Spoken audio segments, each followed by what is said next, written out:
Yeah. It says here that was his cousin? Yeah, that's I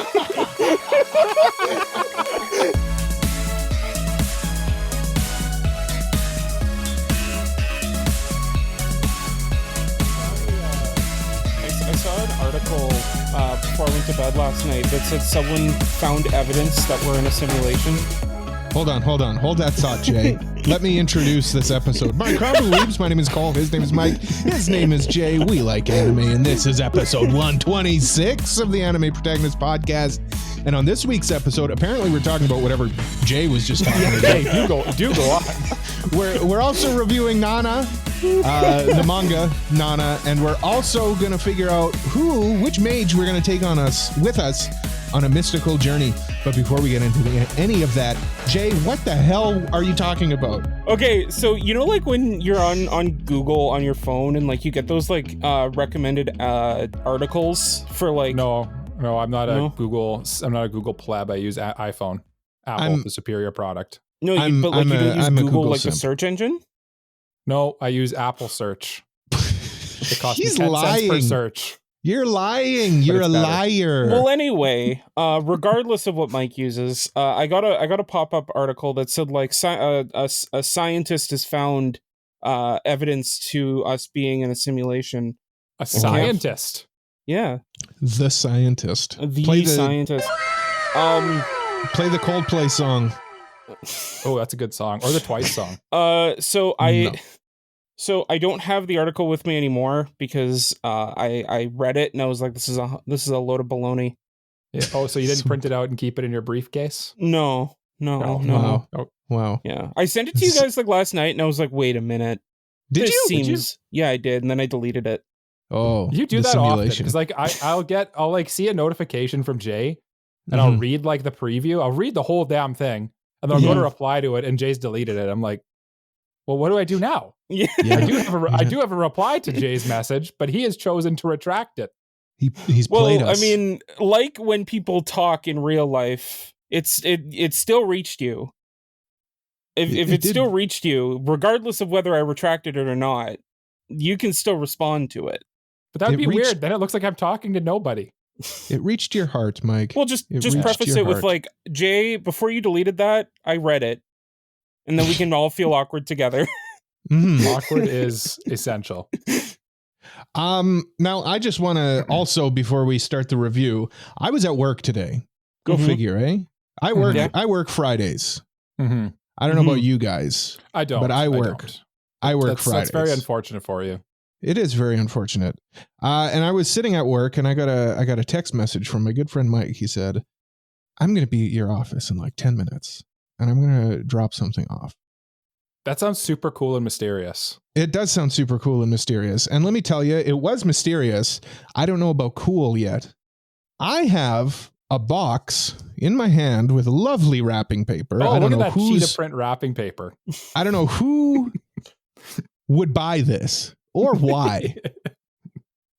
But Mike instructed a super cool person. Are we gonna open it live on the podcast? We're gonna open it live on the podcast. Mike dropped it off and he said, "Don't open this." And I'm like, "What? What is this? When can I open this?" He says, "Open it on air when we're recording." And for the listeners, like this was in Cole's crowded, busy office. So he got some weird looks. I got some weird looks as I said this, and then immediately ran away squealing. So I have this box here. Now, before I open it, I just want to let everybody know because people like to guess what's in the box. What's in the box? What's in the box? Yeah. Just like they said. What's in the box? It's light. I'm shaking it. Is it a head? There's no sound to this. Is it a severed head? Jay, have you seen the movie Seven? No, but I know like the meme. What's in the box? Okay, I'm just making sure. Yeah, I'm like, not to spoil like Seven. Jay wouldn't have. Yeah. Okay, what's this? Super old movie. Okay, so Jay's Cole's unwrapping. What do you got there, Cole? I got a box here. Yeah. It's a box, just a cardboard box. I think my legal name's on that box. It is. Yeah. Mike's government name. Just a government name. Whoa. Is it the Spice Wolf watch? No. Ladies and gentlemen, it's finally happened. Oh, wow. Look at this. Holy. Cole, what are you opening? What do you have there? I finally have my trophy. Oh my god! Is it engraved? Oh my god! It does have our logo on it. It's got our logo on it. I just want to say thank you for being lesser than me last year. Mike, you've done this to yourself. And I have a trophy now to prove my superiority over you two. And I really appreciate it. I also have a certificate that says, "Good job, Cole," in quotation marks, AniPro's teeny tiny trophy winner 2023. This is very nice. Thank you. Hold up the poster just for the watchers to see. Look at that. Look at that piece of art. So does it have Cole's name on it, or like, can we win that from Cole? I think the trophy will be dispersed accordingly.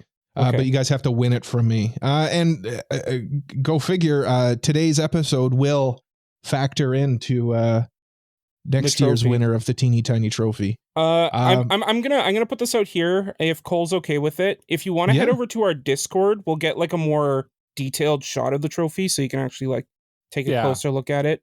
Yeah, absolutely. But especially if you're listening to this, it's super janky. But I'm very humble, and I don't really want like a lot of attention on me. But if you wouldn't mind, I just want to play a quick drop.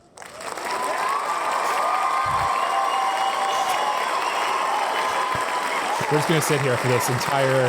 Yeah, this is going to play for the whole episode. Yeah, as Cole just takes his victory lap. No, you deserve it, Cole. Good job.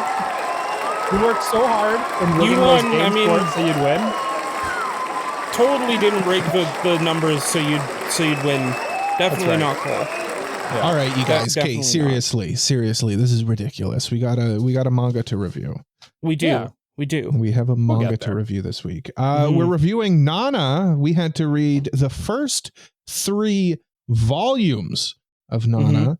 I did my homework. I finished it on Thursday.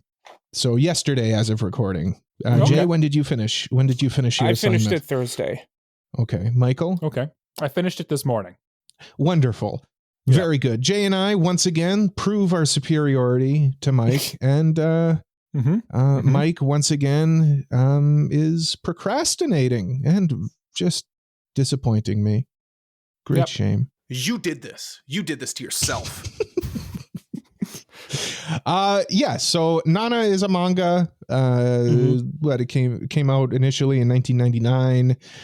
2000. It's technically 1999, 2000. I don't know. It's very 90s. It's very what even is time anyway? It's very like turn of the millennia. Definitely the fashion and everything in it. I think technically right now it's on hiatus. Is that right? Yep. It's been on hiatus since I think 2009. Yeah. Some of the words. And she's probably not coming off hiatus. Yeah. But Jay, before we start talking too much about the manga, this was your nomination, so it does fall upon you to give us the general the rundown, the lay it down, Jay. Give us the info. For sure. Let me stop talking now. Thank you. So according to what's the source here? Viz Media. So I'm reading the official Viz Media synopsis of this manga. Very good. Nano Komatsu is a young woman who's endured an unending string of boyfriend problems. Moving to Tokyo, she's hoping to take control of her life and put all those messy misadventures behind her. She's looking for love, and she's hoping to find it in the big city. Nano Osaki, on the other hand, is cool, confident, and focused. She swaggers into town, proceeds to kick down the doors to Tokyo's underground punk scene. She's got a dream and won't give up until she becomes Japan's #1 rock and roll superstar. This is the story of 2 20-year-old women who share the same name. Even though they come from completely different backgrounds, they somehow meet and become best friends. The world of Nana is a world exploding with sex, music, fashion, gossip, and all-night parties. Whoa, trigger warning. Jay said the S word. I said the dirty. S word that ends with an X. Imagine 2 pieces of ham slapping up against each other. That's right. Imagine that. Mike's having fun with these drops today. I made some new drops. They're fun. I don't know if I do actually wish this, but I sort of wish that I had read this synopsis, which is probably the lengthiest synopsis on AniList. First of all, that's a girthy one. Yeah, we got 3 paragraphs here. Yeah. But I kind of wish I first of all, I was reading this and I did not realize that there was 2 different Nanas. So in the first chapter has Nana number 1, the second chapter has Nana number 2. So I was very confused when they switched to the completely different character with the same name. I'm like, what is going on? And I was also shocked by how much sexual content there is in this manga as well. It is very adult. It's a very not to derail things, but I just wanted to quickly get that off my mind before I forgot. No, I mean, that kind of brings us into our first topic, which would be discussing the characters. So, of course, our 2 main characters. We've got Nana, who is Nana is the first Nana that's introduced, and then we get introduced to Nana. There's Cinnamon Roll Nana, and then there's Punk Rock Nana. Let's go with Nana K and Nana O. Yeah. But no, just going off of what Mike says, like before reading this and before like looking into this, the zeitgeist around this is very much based on Nana O. I didn't even know Nana, the Cinnamon Roll Nana, even existed before this. Exactly. It's very like, I always assumed it was like, okay, it's about like a punk rock girl, and no, it's not. It's like about they're co-leads. They're deuteragonist. I would say that arguably so far where we are, the Nana K, the Cinnamon Roll, is maybe more focus at this point. Yeah, she's kind of the first Nana that we get introduced to. And then the other Nana right now, because we haven't learned too much about her, is 1B, I'd say. But you're right though, Cole. Like going into this, I literally did not know there was 2 Nanas, and I would have thought it was just about this punk rock chick. Yeah. Which it sort of is, but yeah, I mean, it's, as far as the story goes, it's just your classic like odd coupling, right? Nana K is like a very bubbly girl. She's like a romantic in the sense that she keeps falling in love at first sight. She falls for people constantly. She really wants a boyfriend, but like she can't like she's kind of like that typical young adult where like she wants to date, but she's not ready to like settle down. Yeah. So she kind of flirts around. She needs a bit of chill in her. She's a little too like all over the place with her affection, I would say. Yeah. She's Nana O like compares her to a puppy, which I feel is very appropriate. Yeah. She's like a little golden retriever, just loves everyone. Yeah, where Nana O, if I may, is more cat-like. She's a bit more reserved. You see, one's like a dog, one's like a cat. That's a metaphor right there. Oh, John. That actually checks out too, because I think one of them literally nicknames the other one Hachi, which is like because they're like a dog. And then there's a point in the manga too where the dog like one comes home and the punk rock Nana is like curled up against the heater on the floor, not on her futon. And I'm like, that's a very cat-like move. So that's an apt little analysis by you there, Cole. Hey man, I'm a professional. Yeah, you're doing pretty good this episode. I am a professional anime watcher and manga reader, and don't you forget it. I have a trophy and everything. Jay, do you like what did you like notice between the 2 characters? So I mean, their dynamic. The thing about my experience with this manga, like you both said, you didn't know that it was about the both of them, and I did. So I went into this knowing at least that much. So I didn't really have that same jarring experience that you did. But the thing that like really took me by surprise was how like realistic these characters felt to me.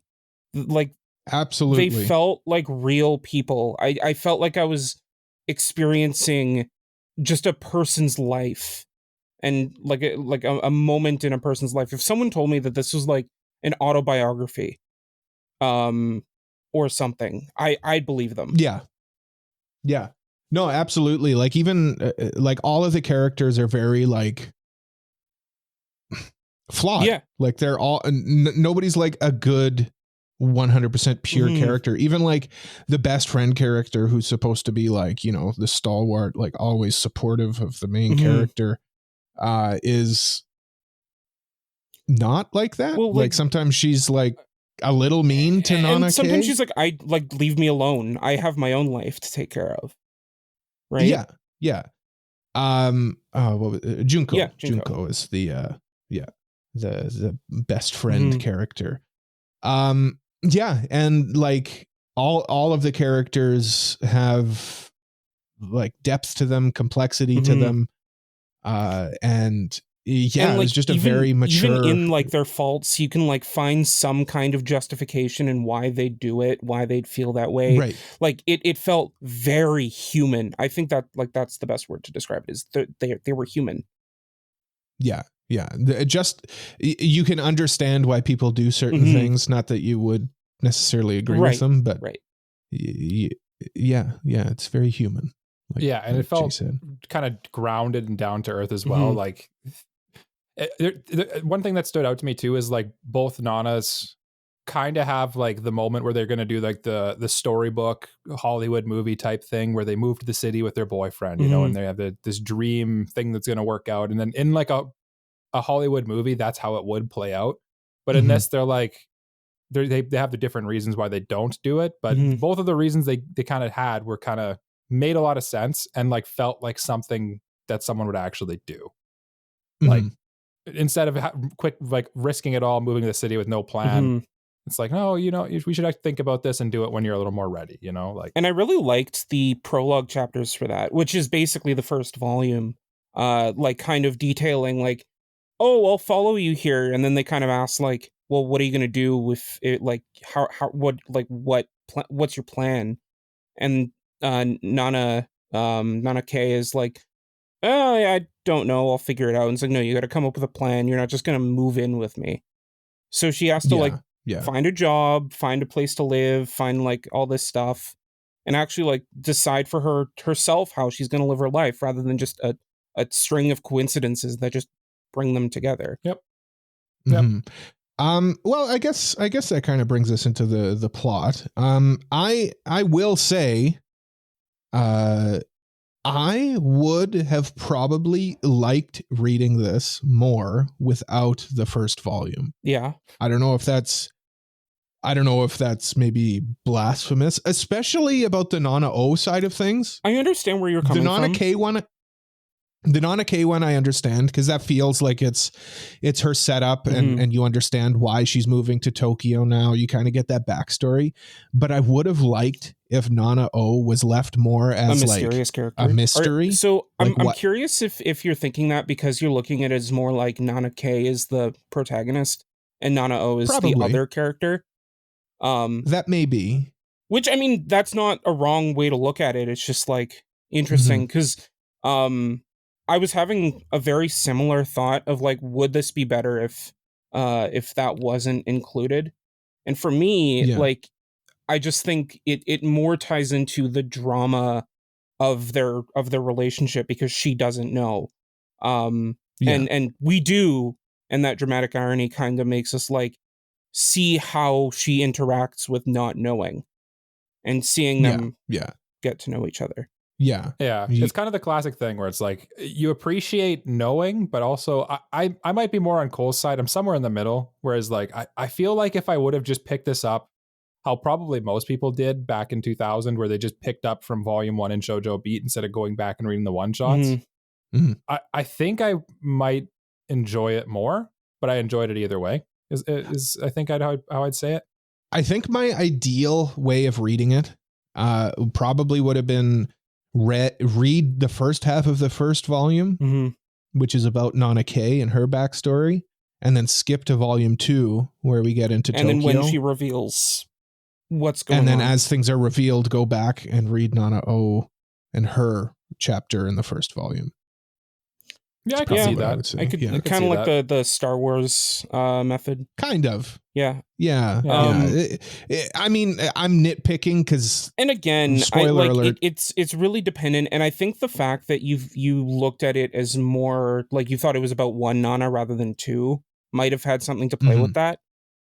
Because with me, like I enjoyed it, and I thought like I thought that it added more to the relationship that they didn't know, and how they were navigating it, despite the fact that like they were wrong about some things or right about others. And yeah, I get where you're coming from. Like because they're both the main character, Mm-hmm. where we as a reader kind of take a more omnipresent position. Mm-hmm. We know their backstories.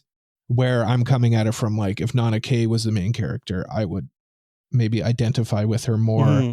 if she and I both knew At the same time, next to nothing about Nana O. Yeah. But I mean, like I was getting it's an at, apples and oranges I'm being, thing. Really. Yeah. I'm being nitpicky.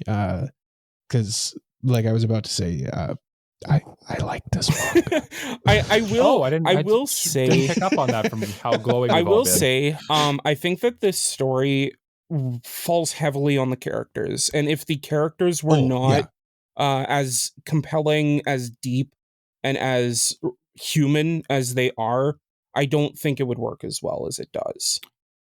I don't think 100%. any drama works well without well-written characters, right? Yeah. Yeah.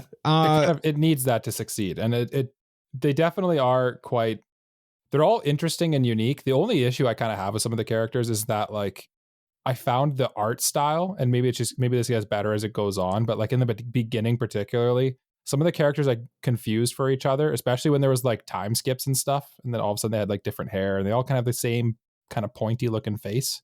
Yeah. And I definitely needed to flip back a couple pages here and there and just be like, okay, who is this again?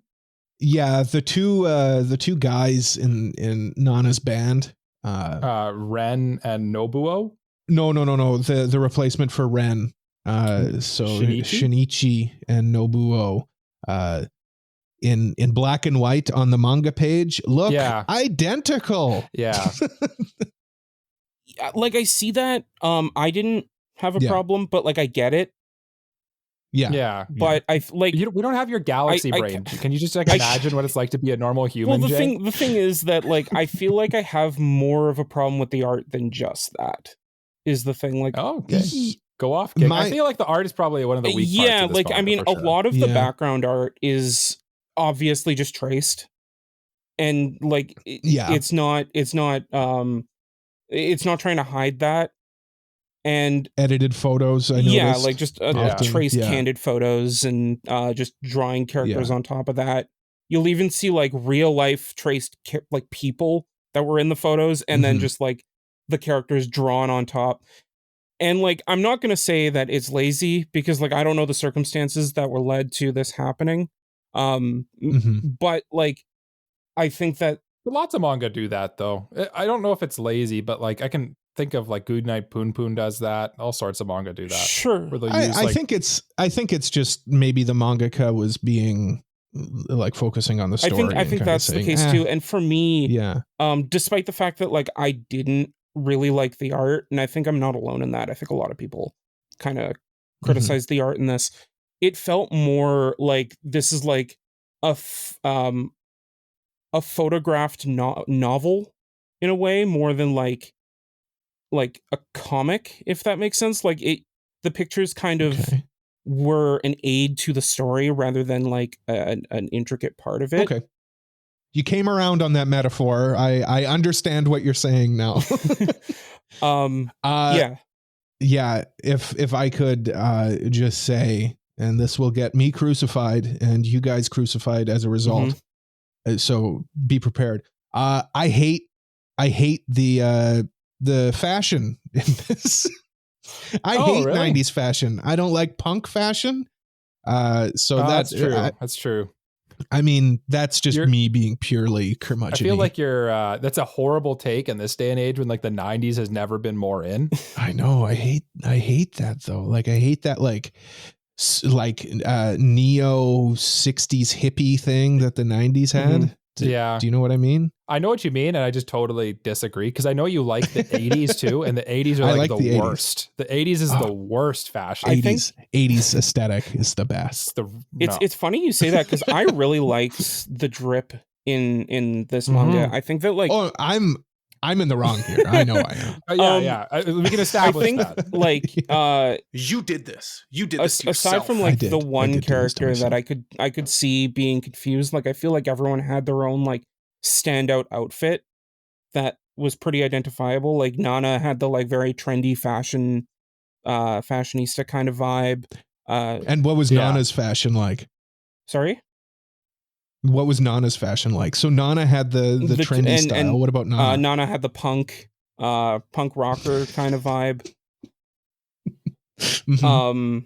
And like I mean, you know, like she had the piercings and the tattoo and all that.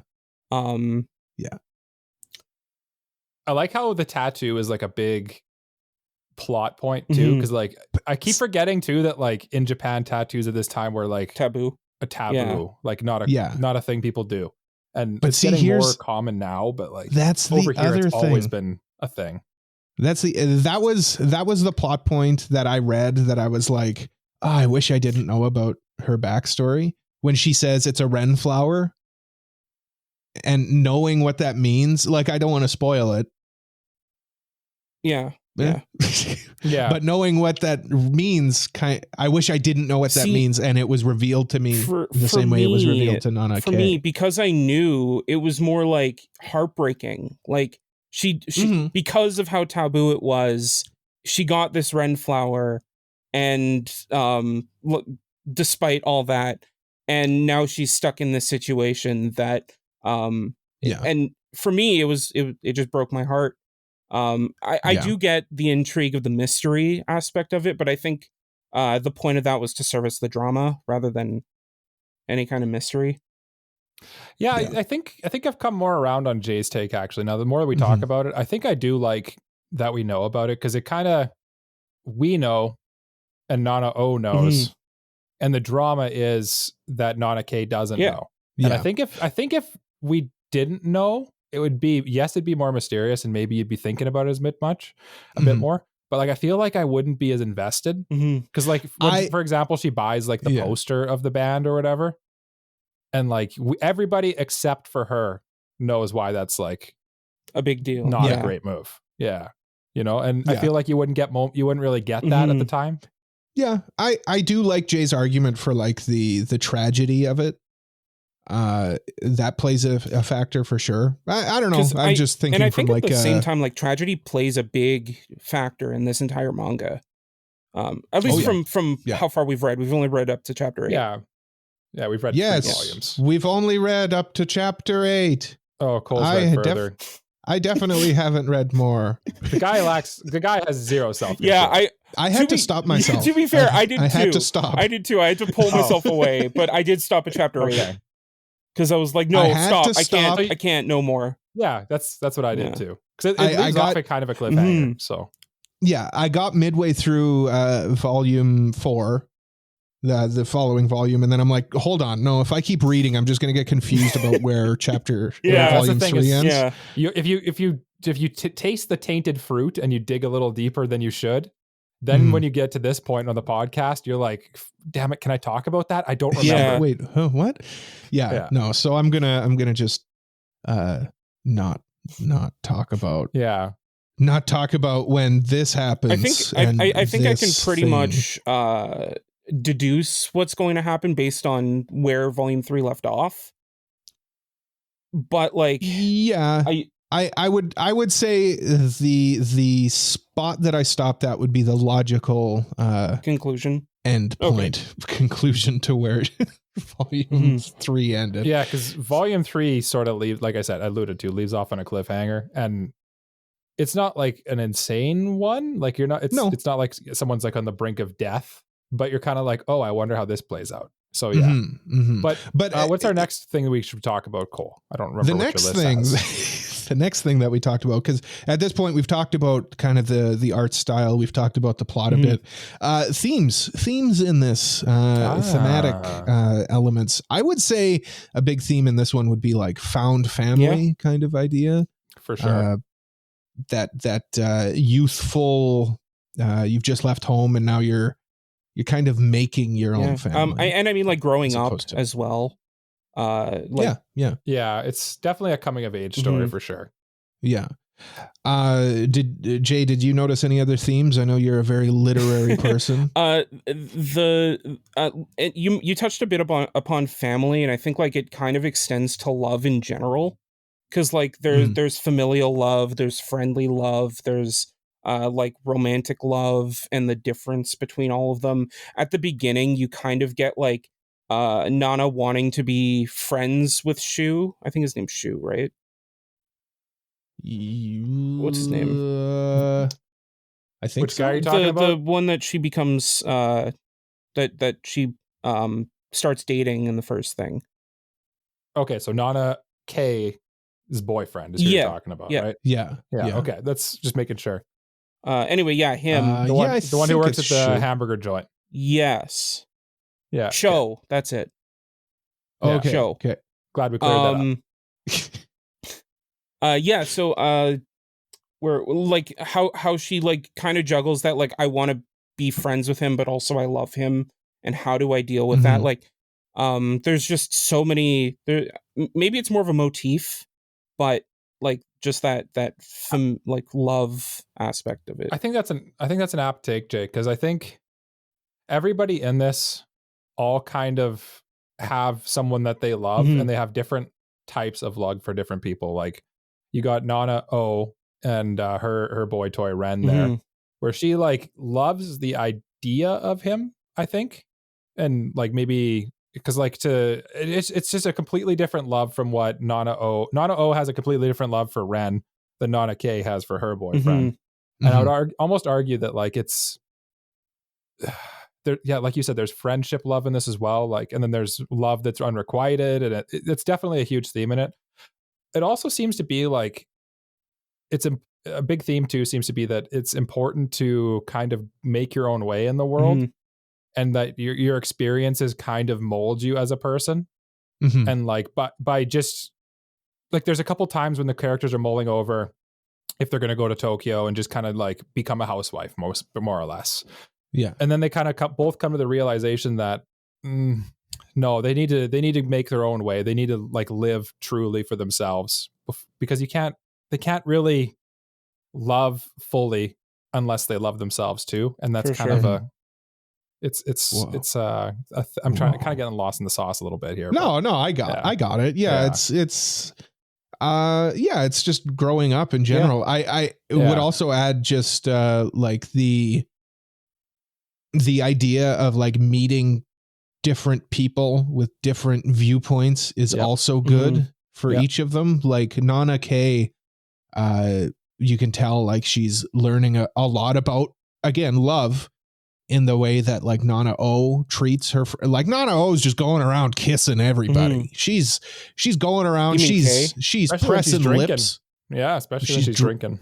Yeah, she's pressing lips up against anybody and everybody, and it's like a non intimate thing. Yeah. Like it's a like the platonic. The two nanas even kiss at one point.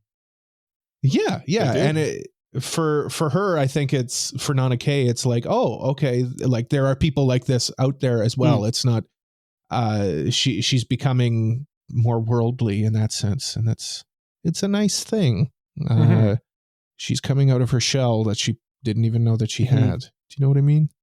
Yeah, no, for sure. Yeah. It's definitely, that's another thing, is maybe what I was trying to get at a bit when I was talking there or babbling is it's about kind of coming out of your shell and maturing as a person. And I think is kind of a big part in that as well, there's that semi theme of like even though the world will have its downs, like you'll still find ways to make the best of it. Yeah. Yeah, I mean, do you guys have any comparisons to that you'd make for this one? I actually have a tough time with this, so I wouldn't mind if Mike went first. Oh, okay. Thanks for throwing the ball. Yeah. Well, I can't throw it to Jay every time. I know. But Jay's the manga man. By the way, whose manga review is next? Yours. Oh, okay, good. I got to scramble to think of something there. Okay. I was going to ask you before, but I was like, no, I thought I think you figured it out already, so I don't need to ask. No, Mike's got that big wrinkly brain, but sometimes we forget. He's got that one part of his brain that's very smooth. I've been pretty preoccupied this week, so what would I compare it to? The one that kind of immediately jumps to mind, and it's not an exact comparison, is probably Fruits Basket. Yeah, that'd probably be my big one too. Yeah, because obviously they're both shoujo and drama, but like they both have the similar found family type things with like and like love being a big theme of it as well, and like kind of dealing with curses in a way, I guess, because Nana K has a pretty peachy life for the most part, but she thinks she's cursed, whereas Nana O kind of has a pretty rough life, but it's kind of just going with the flow. Yeah.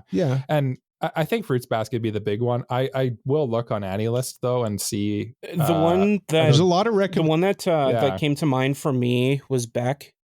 That's one of the ones on AniList here for the recommendations. This is more coming from Nana O's side, but the whole band stuff and the band drama and all that is very, very Beck. And I think if you like Beck, then you'll probably like Nana O's side of this story a lot. Yeah, okay. I would agree. And going off of that, I'd probably say Bochi the Rock. No, I'm kidding. I'm kidding. No, one Jay kind of stumbled me into my recommendation. I'd say Sing Yesterday for me. Yeah. Okay. Would probably be what I would say. It's a similar like coming of age story. But I think Sing Yesterday for me is more seinen. It's more from the male perspective. And it's not quite so, I don't know, like they have similar ideas and like they feel similar. Jay, I know you watch the anime for it. I get what you're like. I can't quite put my finger on it, but they feel. I get the grease you're putting down. Yeah, I feel like if you like Nana, you'd like Sing Yesterday for me, and vice versa. Yeah, I think. Okay. Yeah.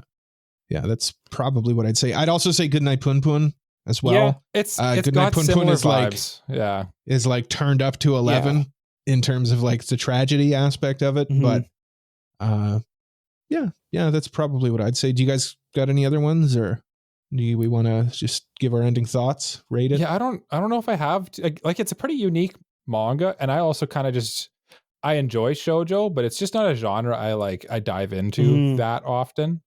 And I just don't know if there's much that I can compare that I've seen or read to a shoujo from the early 2000s. Like it just the tonal differences are just kind of crazy. I'd recommend it though to people. Yeah. Especially if you're into that like punk rock kind of like grunge aesthetic, because it's definitely got that in spades. Yeah. Jay, do you have final thoughts in your rating? Final thoughts. I wrote down my final thoughts because I wanted to get it concise. A fantastic story of young adults learning to survive in the real world on their own. While the art is weak, while the art is the weak point here, it doesn't detract from the overall experience the manga provides. And I mean, I think I would be doing this manga a disservice to not give it an AniPro certified. Whoa, holy moly. Yeah. Wow, that's very bold of you, Jay. Star. And a gold star. Well, right now it's sitting at a bronze star, so let's see if it goes up to silver or gold. Yep. Mike, what about you? What would you your final thoughts, please? I think I didn't write down my thoughts because I'm not as organized as Jay. I like to fly from the hip a little more. I think it's a very good manga. I think it's got a lot of really good things going for it. The characters are all really good. The art and kind of just the general style and the way it flows is very dated for sure.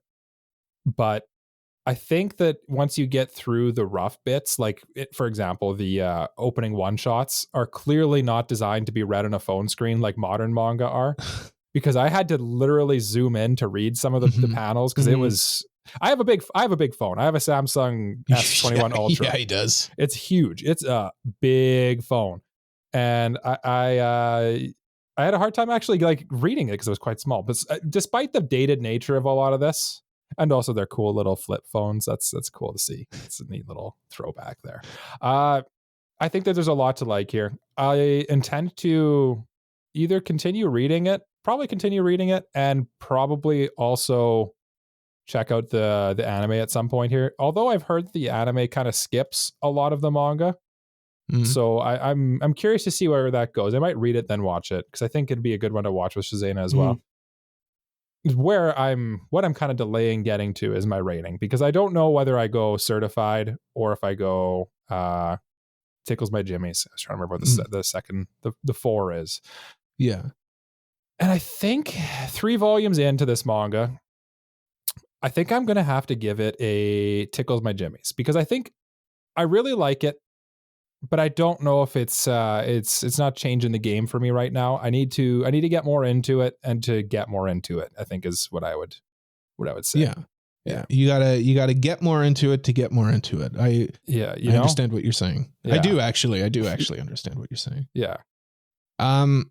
Okay, so I'll give my final thoughts and my rating, and then we'll dive into the mailbag. So just going off of what you guys said, I'd agree wholeheartedly with your guys' summations of the review. I like the story of it. I really enjoy the characters. I like the dynamics between the characters. I even like the characters that I don't like, like there's nobody in this that I'm like, I just wish they weren't in this. Even the characters who are kind of take a more antagonistic role towards the end of what we read.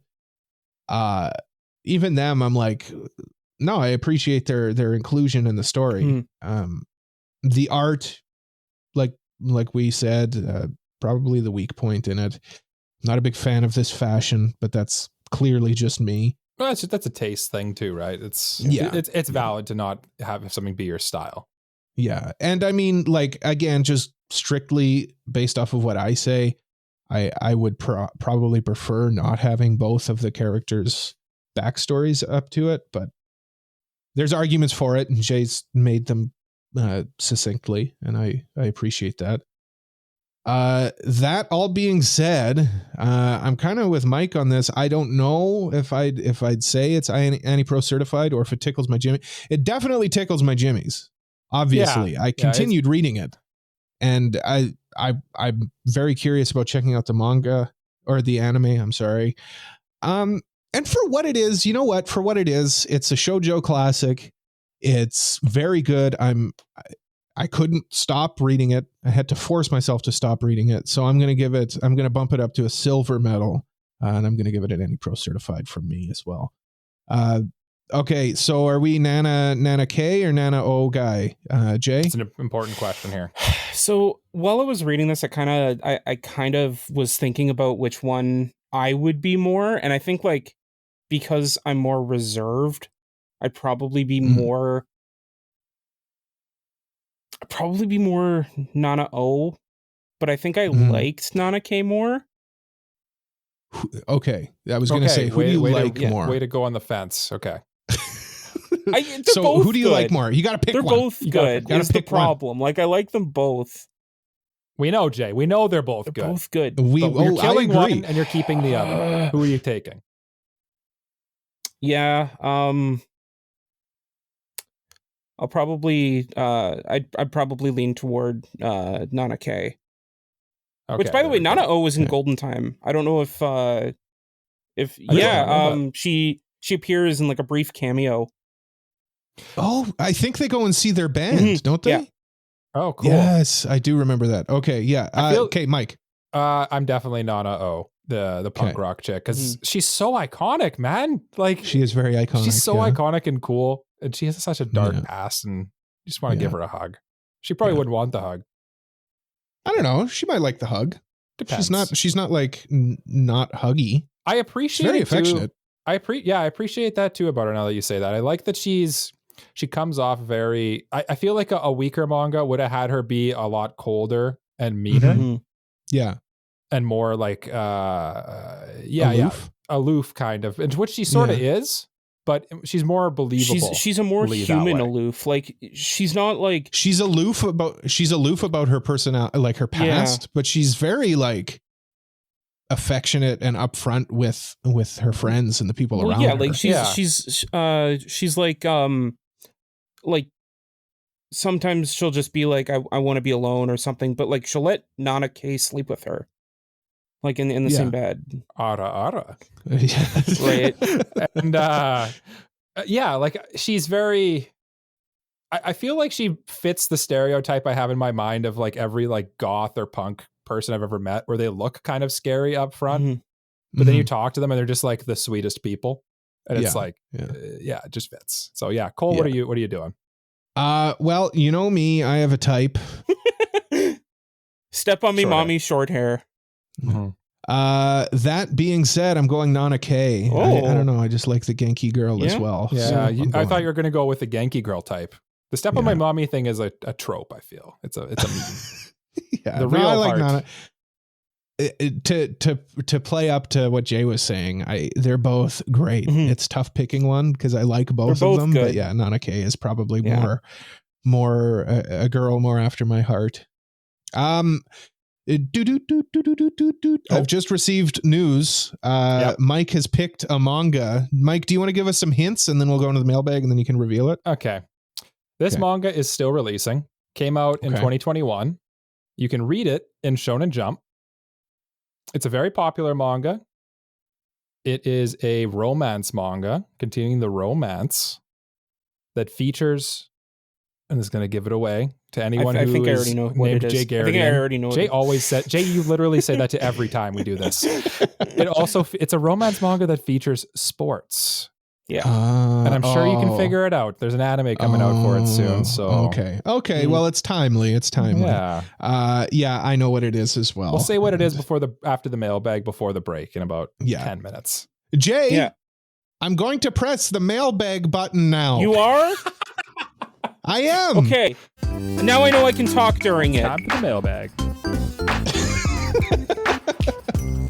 Welcome to the mailbag. If you got a mailbag question, you can send it over to us at our website, AniProPod.com/mailbag, or on our Discord. We got a channel there specifically for this, and that's actually where this one comes from. It's a patron priority mailbag. Wee woo. It's from Super Mexi, aka JJK was the best anime of 2023.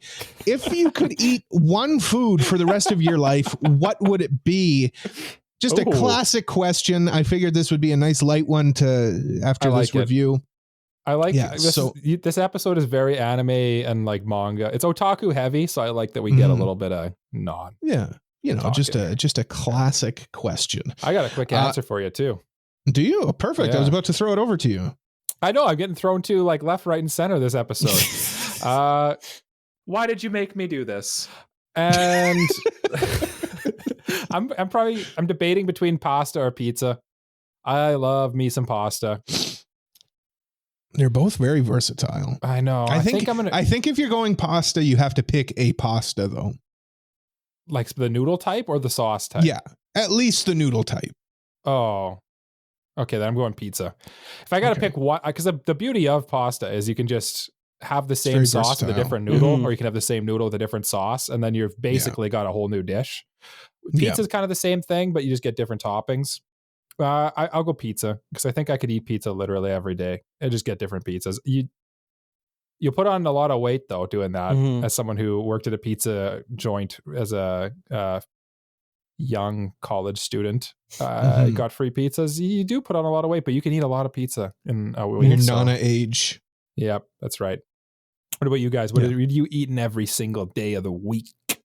Jay, what could you eat nonstop until you literally explode? So, I want to say those pizza, glizzies, but at the just same time, shoveling glizzies down your throat. Oh, sweet glizzies! I love a hot dog too. I love a glizzy.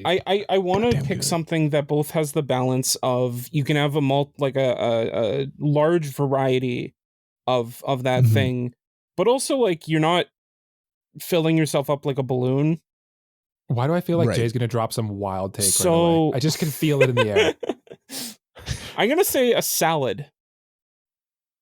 Now that sounds wild, but hear me out. Go off. So I'll hear you out. So you can have multiple different kinds of salads. You can have a regular Greek salad. You can have a regular Caesar salad. You can have like a chicken Greek salad. You can have like a taco salad. You can have like all these multiple different kinds of salads. It's healthy debatedly healthier. Sure. Healthier than pizza for sure. And I feel like there's enough of like a variety that you're not going to get bored too quickly. Okay. Yeah. You kind of sold me on it a little bit at the end there.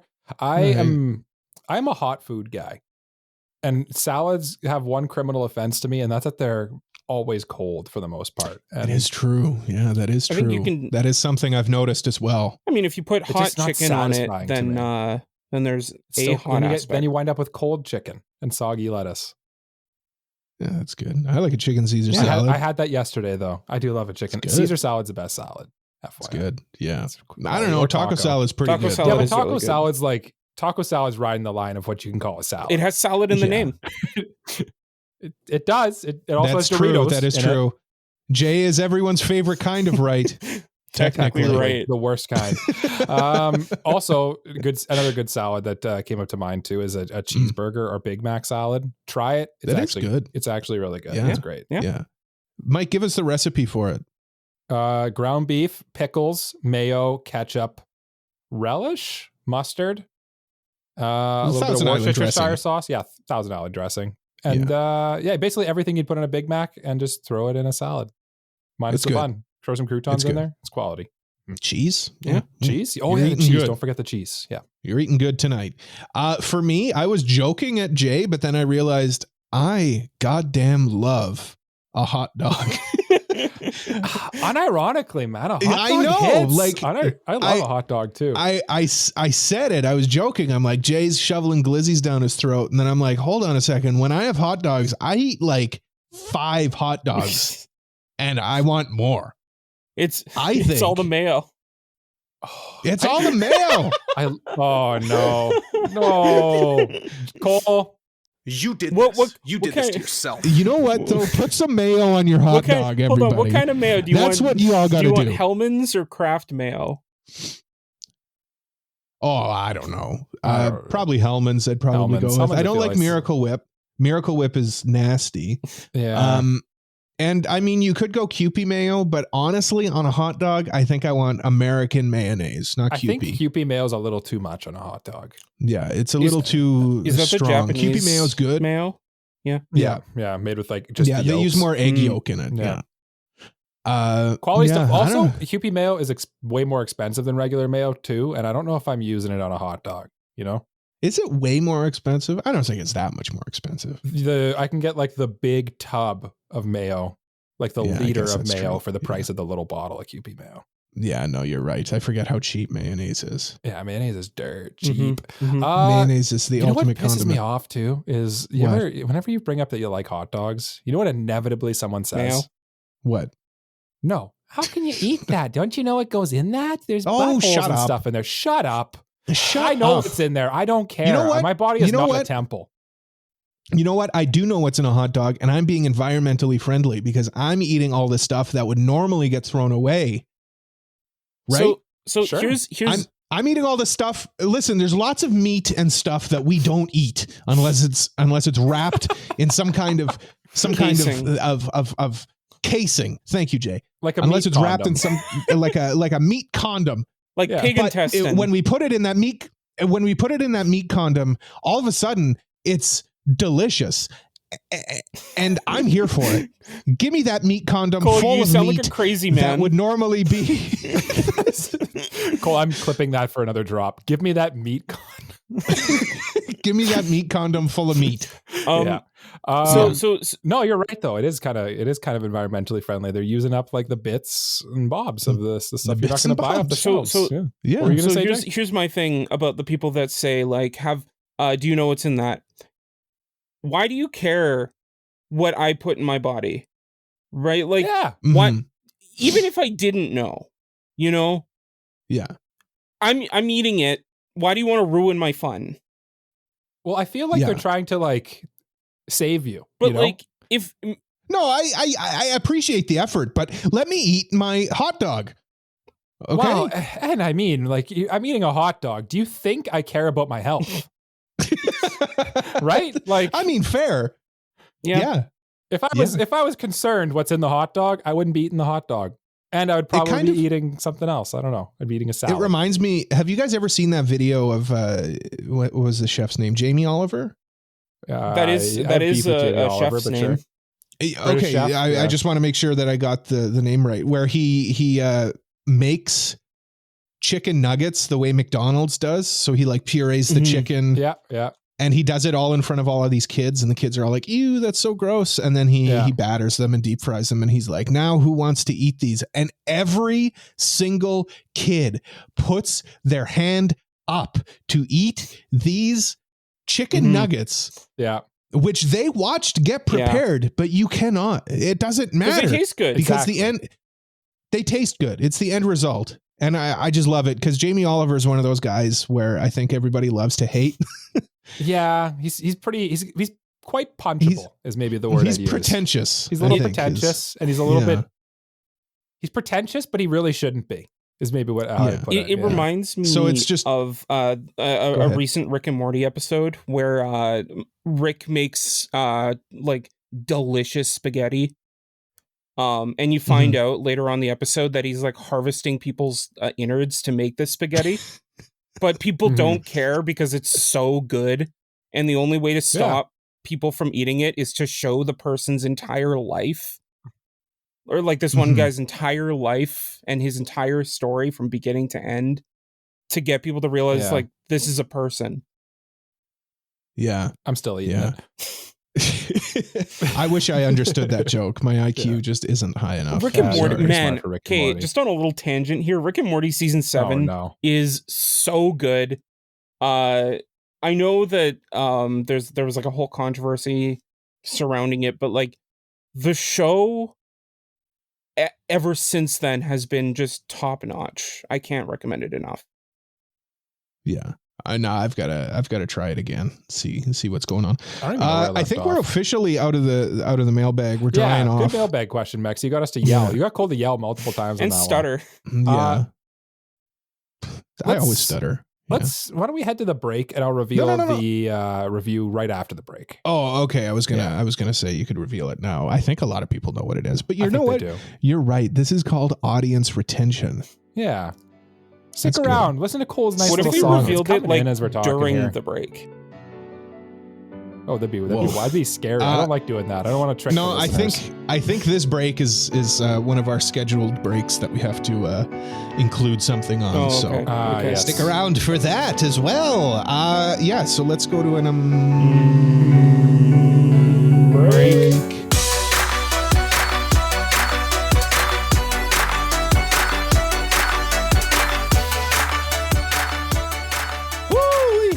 What an episode so far. We hope you're enjoying our music selection for this week's break. Cole picked it, so it's probably pretty mid. Do you know what makes a break even better? Snacks. And do you know what's even better than just plain old snacks? Snacks that are from Japan. Snacks that are from this episode's sponsors, TokyoTreat and Sakura Co. TokyoTreat is a monthly Japanese snack subscription box where you get up to 20 of the latest, exclusive, limited edition, and seasonal flavored snacks that are only available in Japan for a limited time, like Sakura Pepsi, Japanese Kit Kat flavors, ramen, and many, many more treats for your mouth. Get ready for a ninja snack attack. This month, TokyoTreat is diving into the world of the elusive and mysterious ninja. From the shadows of ancient battlefields to the secrets behind castle walls, ninjas have played a huge part in shaping Japanese history and continue to ignite our imagination. So get ready to adventure into Japan's most elusive and mysterious world of ninjas. This month's TokyoTreat box is packed full of sneaky surprises of savory and sweet ninja-inspired treats. Explore the thrilling history of hidden flavors only found in this month's box. What do you think of this month's Kit Kat? It was a orange Kit Kat. I think we've had them before. Oh, I've had them. Yeah, you bought a bag of them at our local con recently, and I remember you bragging about how delicious they were, and I remember being very jealous that I didn't get any, and you would not share. Can you blame me for not sharing, though? Well, our heroes TokyoTreat came through and shared with us instead. every single Kit Kat we've ever gotten from them has been good. It's just banger after banger after banger after banger. I personally enjoyed my spicy ramen noodles with a nice bubbly adult beverage as well. And boy, were they spicy, and boy, were they delicious. For myself, I mean, I had these wasabi flavored rice cracker snacks. Oh man, they were great. They had like a certain pungentness to them. You know, when you have like a big bite of sushi and you got wasabi on there and you feel it in your sinuses, that's what these were like, but not overpoweringly so. It was lovely. How was the apple juice, Jake? Apple juice was very good. Like the Kit Kats, I've yet to have a drink from a TokyoTreat box that wasn't good. But wait, there's more. Sakurako is a monthly Japanese artisan snack box that supports local Japanese snack makers. Each Sakurako box comes with 20 traditional, authentic, and artisanal Japanese snacks, including Japanese teas and special Japanese tableware. This month, Sakurako partners with the Kanagawa Prefectural Government for a limited edition, specially designed box. Inspired by the tranquil lake shores and therapeutic waters of Hakone, we invite you to discover Kanagawa's breathtaking natural beauty and indulge in authentic and local flavors that reflect the region's rich cultural heritage. So Mike, out of everything in this box, what would you say your favorite thing was? It was the tea. I appreciate that in this box they include teas. The Sakurako box has like a little bit more of like a sophisticated feel with the tableware and stuff like that. So I brewed this tea for my wife and myself, and it was delightful. The nice thing is they include 2 of most of the things in the Sakurako boxes. So if you have someone you want to share with, go right ahead. It's the perfect box for sharing. If any of the treats we mentioned interests you, head over to our link in the description and use code AniPro for $5 off your first box. Once again, use our code AniPro after clicking the link in the description for $5 off your first box. Thank you again to TokyoTreat and Sakurako for sponsoring this episode. Now let's listen to that sweet, sweet music again.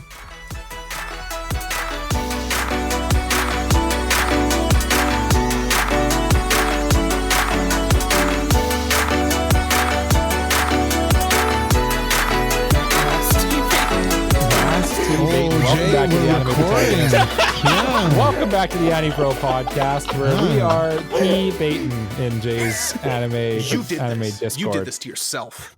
Yeah, Exactly. you did. Though you did do this to yourself. You kind of asked for that one. Yeah. Hey, you know what? I did on purpose because I thought it would be funny. It If was you don't funny. understand, It was. Jay loves the beginning after the end. The abbreviation is TBAAT. TBATE. Yeah. T-bait. He's T-bait. mass tea-baiting. Yeah. Anywho, now No, that I've thank you. ruined Thank you for- the joke. Thank you for explaining the joke.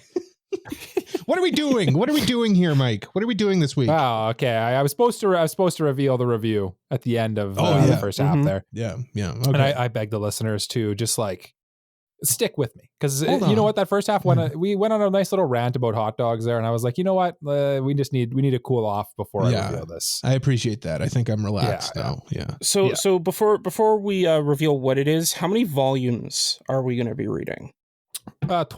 3, I believe, is the rule of thumb these days. Oh my God, you guys are killing me. But okay. I mean, we can I mean, we've make all a already read choice. this. Yeah. Yeah, we Oh, should just you read read- all of it. Have You're you right. read it? Yes, I did read it. Oh, Yeah. I dropped I know it. Cole doesn't. Oh, right, you didn't like it. Oh, well, way to spoil the review. Well, no. I don't know if I didn't like it. I don't know. Maybe it'll drag me back in. We'll see. Yeah, we'll But find what out. are we? 20, We'll find 25 out. chapters. Oh, 25 chapters. First 3 volumes. You're Get in there. gonna murder me. You know what? This will be a good pick me up from all the depressing stuff we've been reading and watching lately. that is Yeah. true. That is true. Yeah. And this manga is This manga is Blue Box, Ao no Hako. Oh. Mhm. Oh. It is probably, you can read it in Shonen Jump on the Viz app. I don't remember which one it is. It's one of the two. The Shonen Jump app, and also Manga Plus. Yeah, it's widely available. There's an anime coming out for it, I think next season. Or is it fall? I'm one of the two. I'm not super It's sure. fall. It's Okay. fall. So Feels this like year a good for sure. summer anime though. I know. The It sports kinda anime does, but work summer- well in the summer. Summer is kind of a downtime for anime though, and this is a big property, so Yeah. it kind of makes sense. Yeah. I'm- Okay. I have read it and I'm excited to talk about it with you boys. I think you can kind of read between the lines of how we're talking about it a little bit here and get our initial impressions or maybe our thoughts on it already. But I think it'd be worth diving a little deeper and just talking about it a little more. And there's a lot of fans of this one. I know Shazane is quite a big fan of it too. So. It's been a while since I read it, so I am interested to jump back in.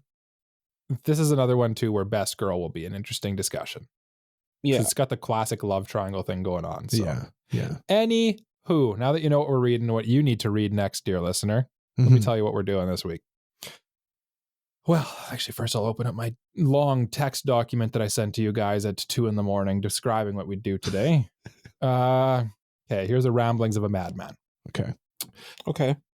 I wanted to bring back, we like doing the games on the AniPro episodes. We like to partner them with the manga reviews because, you know, it just gives you something to bite into at the beginning and then you get this little fun stuff at the end. And it's been a long time since we did an actual honest-to-God tournament. It has been a while. Where, there can only be one winner at the end, right? And usually we kind of just do like these build of teams and stuff, which we'll be doing lately. And I want to go back to our roots a little bit. I didn't want to go all the way back because if you go all the way back, that brings you into like lots of dirt and crap and manure. You don't want to get too deep into the roots. Wasn't that right? bad? But it was fine. So I don't want to go back to like the tournament stadium arc. I'm going to go to just a standard tournament. We're going to go back to old school anime tournament arc. Okay. And in this one, I'm going to put you guys in a hypothetical. We're in a hypothetical scenario here. We're working as a team. Okay. We are a party of adventurers. Sure. And before I go any deeper, I need to know this. Okay. The classic party in any fantasy thing is a warrior, a rogue, a healer or support person, and a mage, right? Okay. Minus the mage. Who do you think's the warrior? Who do you think's the rogue? Who's the healer of us three? Okay. Jay, rogue, 100%. 100%. I would agree. 100%. Yeah. Okay. Now. Yep. Now, who's Jay, the warrior? Agree? Yeah. Okay. Yeah. We're all clear. Okay. The rogue is my favorite. Is my favorite class, so I'll take it. Okay. There's just something about Jay. It feels like you'd be good with traps, and you'd be sneaky. Yeah. You know? Oh, he's sneaky. Got that dog. He's got that dog in him. That dog in him. Yeah. Yeah. Sneaky dog. So basically that leaves Cole and me, the other classes of the tank / warrior and the support / healer. Yeah. Okay. Now, if I may, based on our roles on the podcast, Mike would be the healer, support healer. Mike's the techie guy. Mike's the guy who does a lot of stuff behind the scenes. And for that reason, by process of elimination, I guess I would be the warrior. I think you'd look good in a suit of armor too. I've also seen what you can do to a PS5 controller. I think you also own the most swords too. So this kind of checks out. And I own the most wands. I do have 2 swords. Yeah. Okay. We've established our roles. Let listeners let us know if you agree. But anyway, that's who we are. We've got a party. We are setting out to defeat the Demon King. Okay. He's a big, bad, scary guy. Yeah. It's going to be a long journey. And guess who the Demon King is? Who's the Demon King? Misato. Because she wasn't in this episode up till this point. That's true. Okay. Yeah. And we're going to go defeat the Demon King named Misato. Female Demon King this time. Just for my head Demon canon. Queen. Yeah. Demon Queen. Queen Misato. We're going to go defeat the Demon Queen. Demon Queen. Demon Queen. Demon Queen. Slay. We are going to set out right on our adventure, and we realize, guys, we don't have a mage. We don't have a wizard with us. We don't. I've seen Lord of the Rings. You can't set out without Gandalf. So we went to dies the local, halfway through, but he gets resurrected. Wow, spoilers. Pretty important to the plot. Without the handy mage, the party would be sunk. I've watched Freerun. I know how this works. Yeah. You need a mage. They have 2. And sometimes 2, yeah. Sometimes 2, yeah. But even the Freerun's party, they had the dwarf guys kind of like the roguey type, right? And then Himmel was like the warrior. And Himmel's party. The priest is the healer type guy, right? Basically the classic Dragon Quest party. Exactly. Or D&D party. Sure. So our party, the 3 of us, we went down to the local adventurers guild. We put up a poster on the wall and we said, mage wanted. Send us your resumes. We need a mage. And preferably, if they are an anime character, in fact, it's required that they're an anime character. Mm-hmm. And we got 15 applicants, guys. We got 15 applicants to decide who we're going to take with us to defeat the Demon Queen, Misato. Mm-hmm. Okay. And we're going to have a little tournament here. Yeah, what better way is there to decide which applicant we should take than single elimination tournaments? Where we literally pit them against each other to the death. Yeah. No, we're not Except pitting them that's to not the true. death. We're not No, pitting them to the we're looking at the resumes and we're deciding who we want to hire, and we're going to eliminate. And we kill one the of them. ones that we don't decide. We're going to murder But the that will ones happen we- later. Yeah. Yeah.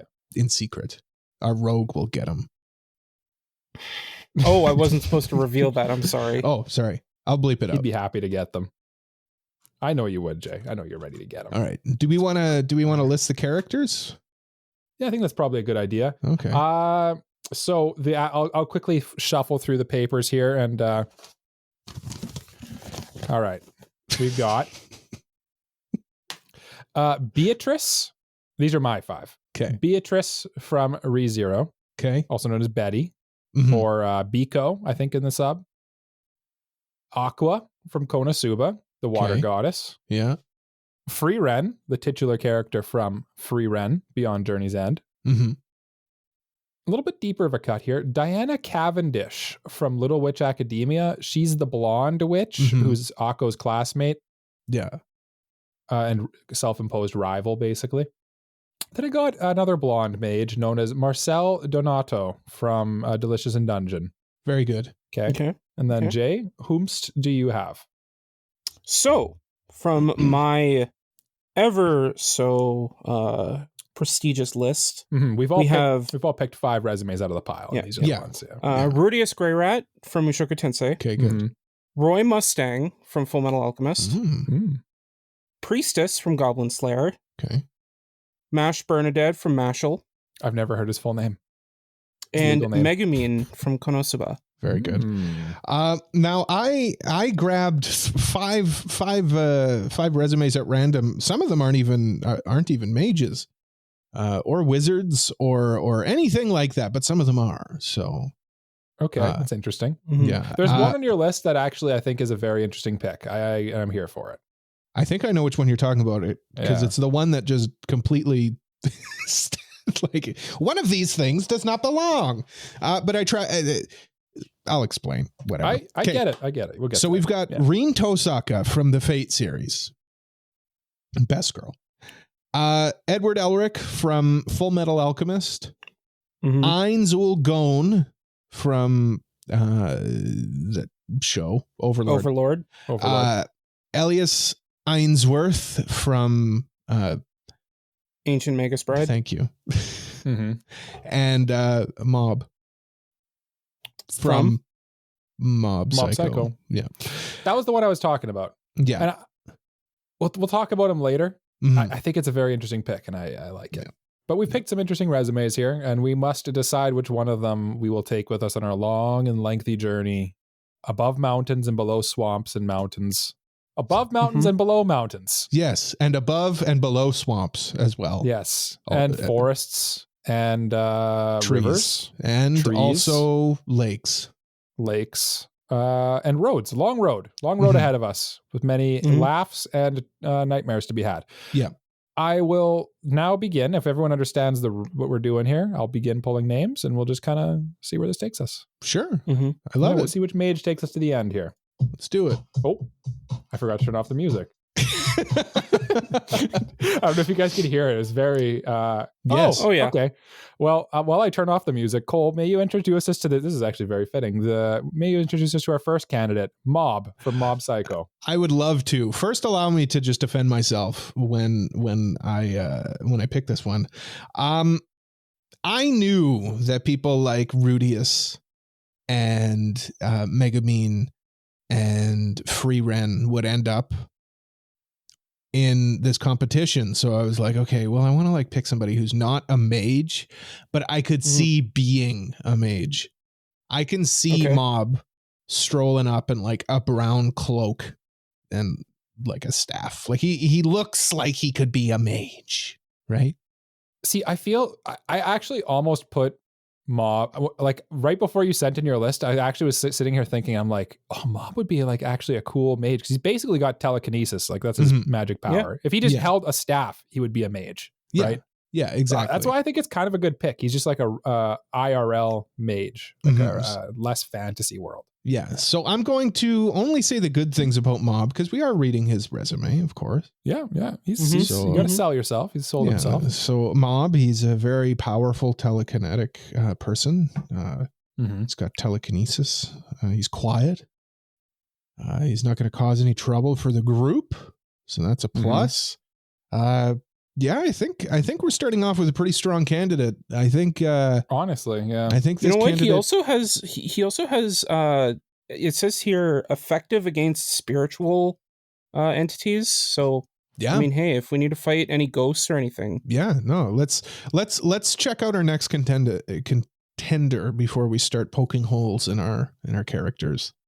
Oh, I think Jay was actually saying a solid thing about him there. But yes, I agree. No, he did. He was. I'm cutting us off before we get into it. Yes, before we get too deep. Yeah. Our next contestant is another one of yours from your pile, Cole. It is Elias Ainsworth from Ancient Mage's Bride. Ancient Mage's Bride. More of a traditional mage, this one. More of a traditional mage. He's got that like thorn magecraft. If you've played Elden Ring, so he's got to have high arcane and high faith. He's a high faith and arcane build. He's just a powerful mage. He can shapeshift, it says here on his resume, which seems pretty good. It's pretty cool. He can hide in shadows, so a little rogue-like as well. He could work well with you, Jay, I think. He is the Ancient Magus. It says on his resume. Oh yeah, because he wouldn't be the bride. No, he wouldn't be the bride. No, he'd be the groom. Yeah. He's a groom. He's definitely a more traditional mage. He's the only one of these characters who has mage in the name of their anime as well. And I think he's a little more all-rounder. Like if I had to pick one of these two right off the drop, I'm probably thinking him because I think he's more of an all-rounder. I think he can do more for our party. Okay. And the shape-shifting ability is definitely going to come in handy. I feel like Mob is like cute and wholesome and stuff like that, but in a quest to defeat the Demon King, I feel like he might get a little overwhelmed. Yeah. It might be a bit much for a high school. A lot more experience on Elias's. Yeah. He's dealt with dragons and stuff already before. Just like the amount of years he's lived. Like, I mean, there's a lot that we might even be able to learn from him while we're traveling. Yeah, that's true. That's actually true. Yeah, good point. That's actually a good selling point. Yeah, no. Now, who's stronger though? Because at the end of the day, we're gonna have to defeat this demon queen, right?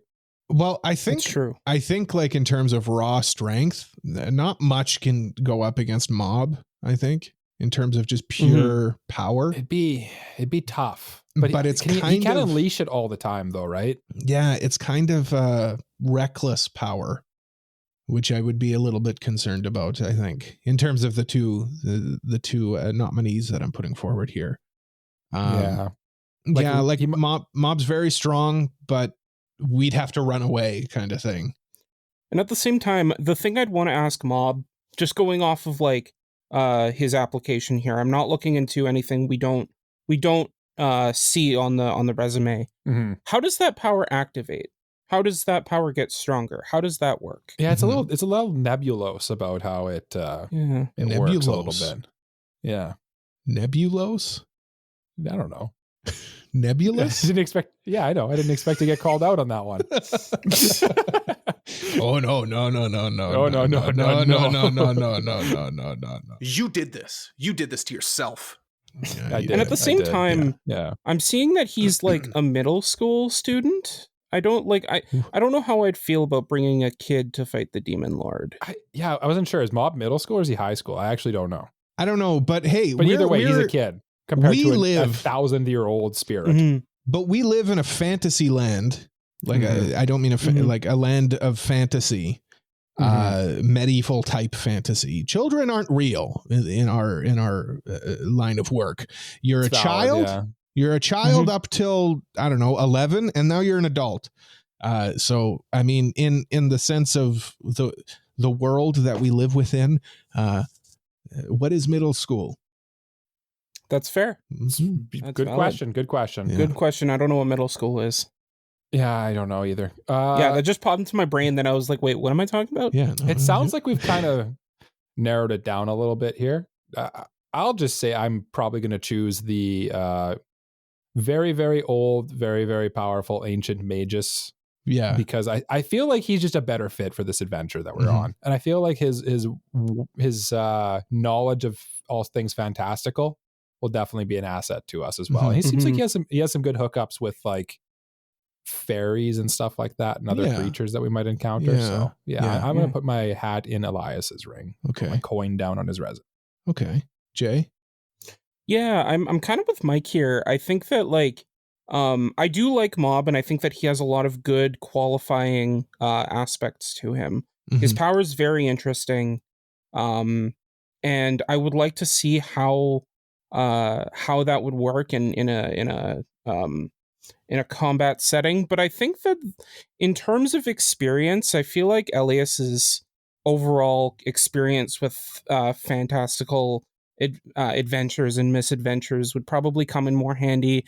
The stories he'd be able to tell over a campfire. That's true too. I feel like he'd just be more of a fun, entertaining, and interesting, as well as someone that would probably be more reliable based on the experience as a traveling companion. If Mob were to get more experience in the fantasy world, going on more quests, I would love to see him come back, maybe apply for another quest we were to go on. But I think I'm going to go with Elias. Yeah, that's brutal. We've become one of my worst things is how do you get the experience if no one will give you your first job? Well, poor Mob. Poor Mob. Yeah, no, I agree wholeheartedly. There's not much I can add to this. I just like that on his resume. He also specified that like he's got the ancient Mage's Bride at the top of his resume, and then his name is just in small print. Like that's not the. Yeah. I appreciate the showmanship on this resume. Yeah, he was like, "You're looking for a Magus? That's literally my title. I am the ancient Magus." It's a pretty cool. That's a pretty cool move. It's all like in calligraphy and stuff. Yeah, it's nice. Pretty neat. It's nice. Yeah. All right. Well, okay. I guess. Sorry, Mob. See you later. Go back with that resume up. And Mob best boy, by the way. Yeah. Yeah. Jay, tell us about your nominee, your character here, Megumin. Megumin. Megumin, I believe. So she approached me a couple days ago, responding to the ad that we put out and gave me this resume. So I the first impression I got from her was pretty nice. She seemed pretty respectable person. I don't know if there's anything beyond that, but the first impression I got was neat. Okay. And it looks here as though she's been on a couple of adventures, which means that she does have some experience, and that she is proficient in explosion magic. Oh, interesting. Oh, okay. I do see on her resume too, she has the title of Arch Wizard. That seems like a pretty lofty title as well. That does seem like a pretty lofty title. Probably something that would be beneficial to have on our team. Do you know Arch. Yeah, it also says something about Crimson Demon. Do you know anything about that? That sounds like it's something scary to have in our party. It does seem scary, but at the same time, like to fight a demon, you might need a demon yourself. That's true. You got to have that dog and you need to take down the big dog. Yeah. Yeah, exactly. Yeah. Okay. Well, I'm going to put forward my character from that I just pulled their resume out of the stack. We've got a character known as Marcille Donato, also starting with an M for their name. They are a party of she's a member of a party of adventurers that they kind of go. It says on her resume here that she is proficient in both healing and offensive magic, as well as maybe some ancient magic as well. And it seems like she's got a lot going on. She was kind of like top of her class as well. It says here in her little like education section as well. Okay. And she's got a lot of dungeoning experience, not so much above ground experience, but I think it might translate quite well. What say you guys? I mean, we are traveling over and under mountains, and that is true. That is true. Yeah. As we established. So in terms of our eating predicament here. How adventurous is she when it comes to that? Marcille? Yes. I think she's quite adventurous. Yeah. I think she's it says that in her previous adventures included many unorthodox dishes. Interesting. Yeah. Okay. Interesting. Kind of a forager. Forager. Yeah, quite a few. So not a picky eater. That might come in handy. Definitely. Is Megumin, what would you say about her eating habits? I don't really see anything on the resume here. Just randomly, I just see like a little bit of drool kind of like dribbling off the page. That was a bit weird, but that might not. It didn't be dry anything. up. It's kind of off-putting. I think it is dried up. Oh, it is dried up. It looks like residue of like. Just a random question that I always ask my adventuring counterparts and candidates. You guys would know this. I asked you this when we started this adventuring party. When you cast your one and only spell, are you able to move after that? I don't see anything. I mean, I am. Does she have? Yeah, it says here that she likes to use explosion magic, that's really powerful and all. Mm-hmm. But like, I feel like uses up a lot of mana. More. Yeah, I wonder if that's related to the drool on the page. Maybe. Oh, it could be. Maybe. Yeah. Let's take a step back. You think that's the only spell here. she can use? Let's take a step back here. Yes, it is the only spell she can use. Megumin, obviously, I love Megumin. You guys know I love Megumin. I have a Megumin figure back here. But Marcille is probably a better fit, I think, in this type of a situation. Marcille, as a character, she has her shortcomings as well, but I feel like she's probably more useful than Megumin. I mean, the whole conceit of Konosuba is that they're all useless. So but they're also all very powerful, except for Kazuma. He's just very lucky. Yeah. So I feel like you're probably right there. But I feel like Megumin's firepower would definitely help us against this the Dark Lord we're off to face. Megumin seems more fun too. The one argument I could think of, like, sure, maybe she can only use that one spell, and maybe she can only use it once. But at the same time, if it's really powerful, I mean, and we're like really pretty, powerful. and we're pretty like, we're pretty stable as a trio. That's true. Like we might just need, like, if we just used her as an ace in the hole. Like, I mean, could be useful. And Mike's kind of already got the healing aspect down. That's true. That is true. I'm on the fence here on this one, guys. I am more on the fence than I thought I would be. I thought for sure with Megumin I'd be like, okay, there's no way, because like she's got one spell, but her one spell's pretty strong, pretty crazy. The downside, though, with her spell, and they bring it up in Konosuba all the time too, is it's basically useless underground. That is true. It would just kill everybody. And we established we will be traveling over and under. That's true. Mountains and swamps. Over and under mountains and swamps. That is true. At the same time, if we're just using her as an ace in the hole, I don't know how often we'll be using that ability. Okay, so if I know a little bit about explosion magic, I know that it renders you useless right after. Okay. So whoever votes for Megumin will have to carry her. Okay. Is what I'll say. You'll be carrying her for the rest of the fight. I'll probably have to carry her because I'm the dude.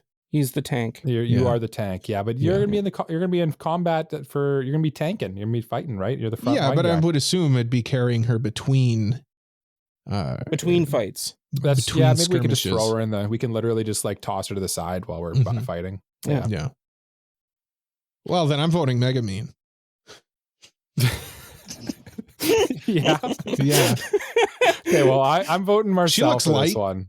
She does look light, and I'm gonna vote Marcille just because I do like. Megumin is a cannon, a glass cannon. Yeah, but I'm always a bigger fan of the all-rounders, and in my opinion, I think that it's good to have someone who can do a little bit of everything. Now, I want to point out one last thing, which, Mike, I'm surprised you didn't point this out, because this could be the thing that sways Jay's vote in your favor. Yeah. Marcille indeed. is an elf, Jay. I vote Marcille. She is. All right. I had that fair prepared. I totally forgot about that part. She is of the elven persuasion. You are correct. Yeah. Okay. Well, Marcille moves on. Megumin, best girl. I'm sorry. Yeah. I'm also now realizing that I was debating between Amelia and Beatrice for my ReZero character I was going to include. Should have included Amelia in hindsight. Yeah, but if you had Amelia, forgot then, about Jay's obsession. Yeah. We would lose. We would lose. Yeah. Okay. Well. Okay. Let's Megumin. take Megumin. I'm sorry. Megumin actually is a good candidate, and She's a very good candidate. I think though, like if we were able to take a little bit of the healing pressure off of Mike, because if he has to struggle with healing both of us, we're both in trouble. Yeah. That might become a problem. But if we had Marcille to like at least help, it might balance out the team a bit better. Yeah. Okay, what if we had like a water goddess on our side? Because that's the next name I pulled out of this resume stack here. Is Aqua the useless water goddess? Okay. Interesting that the word useless is in there. Yeah, I don't know why she'd include that on her resume. It says here she's proficient in many party tricks, as well as being a literal goddess. Okay. Of water. So she's crazy. And also, she's nuts. Yeah, she's the head of the Axis cult. Like she's the one that they worship, apparently. Whoa. Hold on. We have a cult leader in here? So, but I assume that means that they have lots of connections everywhere we go, right? I don't know if I want to be associated with a cult, though. Like, what if Axis cult people are nuts? Yeah. What if we get involved in like something shady? I don't know. This might be one of the worst resumes I've ever seen. And also, I'm like, the resume is kind of like crispy and crinkly. And hold on, I'm gonna smell it. It smells like beer. Oh, I'm in. It's soaked in beer. I'm in. I'm thinking that she spilled the beer on this. I mean, maybe she likes to drink quite a bit. It does say here she's an arch priest as well. So that's archpriest is quite high in the ranks. She must be quite talented. That is true. That is true. Yeah, it's actually she wrote on here that she could have selected literally any class and immediately went to the top of it. So she's obviously quite combat capabilities. She's able to buff and debuff. She's able to cleanse undead with her goddess powers. She's able to summon floods and control water and purify anything related to water. So that all sounds pretty useful to me. It could give us drinking water anywhere. Drinking water is very important when traveling. So, you know what would be a big selling feature? If she could hold up 2 little fans and have little fountains squirt out the top. Can she do that? Do I have news for you, Cole. That's nature's blessing, and she is it's her favorite spell to cast. Okay. Well, who's next? So who's next? Who's she going up against? Who's next? I'm spinning the wheel. J. Leonard Gardian. Rudeus Greyrat. Rudeus Greyrat. I feel like this is one of the ringers in this competition. I see here he has the nickname Quagmire in there, which is interesting. Giggity giggity. And he was also the former leader of a traveling party called Dead End. Oh, that sounds ominous. Yeah, that's. I guess that party hit a dead end. And he traveled across most of the world. Okay. It seems interesting. He's got experience. And he's quite young though for the amount of experience he says he has. Yeah. Is he a liar? Yeah. Is he a liar? I don't know. Is he a dirty He also little says liar? he has like a demon's eye that can see the future. Oh, this is another crazy person. Well, I don't know. I mean, we do live in a fantasy land where people can have live in a stuff like fantasy this. land. That is true. So, like, I mean, anything's possible. And he is also proficient in a lot of magic. What magic is he proficient in? Because we have Aqua for sure. He's like mostly a water mage, but I do see water. I see fire, earth. Dang. All rounder. Any healing? Don't see healing. Okay. So he's more of a combat mage. Mage, which is kind of what we're looking for, to be honest with you. That is true. Yeah, that is true. And he does have that traveling history. Yeah, that is true. What happened to all his past traveling companions? Why aren't they with him anymore? I wonder. I'm not I don't know. It says here on his resume that he f***ed one of them and then they left. It's very strange. Is he going to do that to us? I hope is that like a metaphorical or maybe that's a weird literal inclusion on the roll. It's an that's an interesting inclusion on the resume. Yeah. It says here that was his cousin. Yeah, that's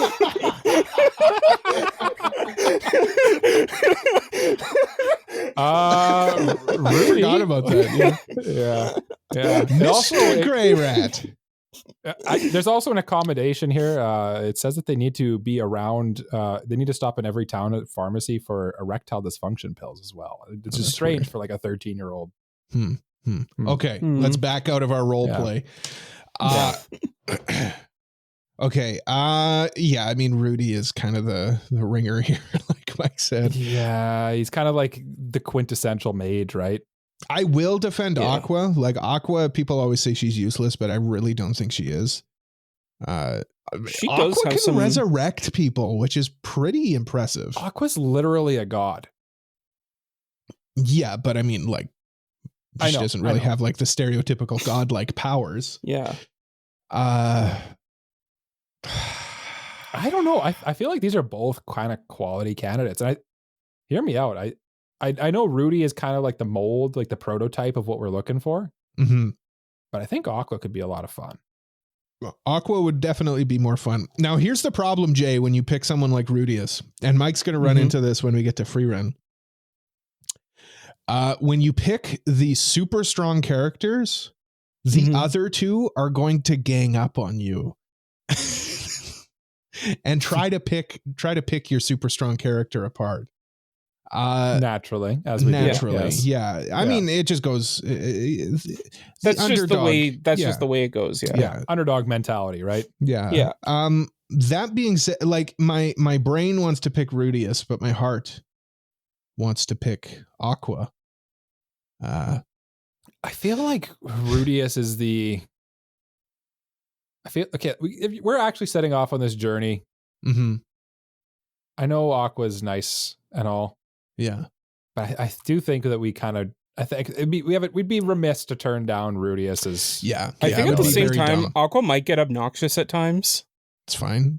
You guys hang out with me. Yeah, exactly. They're not obnoxious. They're pretty much the same. Are you sure? How many beers have you had, Cole? Is your resume soaked in beer too? Yes. Nah, I'm going Rudy. Yeah, it would be dumb to just not choose him. Yeah. I'm also going Rudy. He's kind of exactly what we're looking for, to be honest with you. Yeah, he's kind of exactly what I don't know if there's someone who's a little more personable and more fun than Rudy, because Rudy is not a fun person, to be honest. I don't know. Rudy's not fun. I think the problem with Rudy is if we're in a town and he stumbles upon some cute girl, he might go run off and. Yeah, that's true. Yeah. Okay, I will remove Aqua from the list. Bye. Okay, we've got Elias Ainsworth.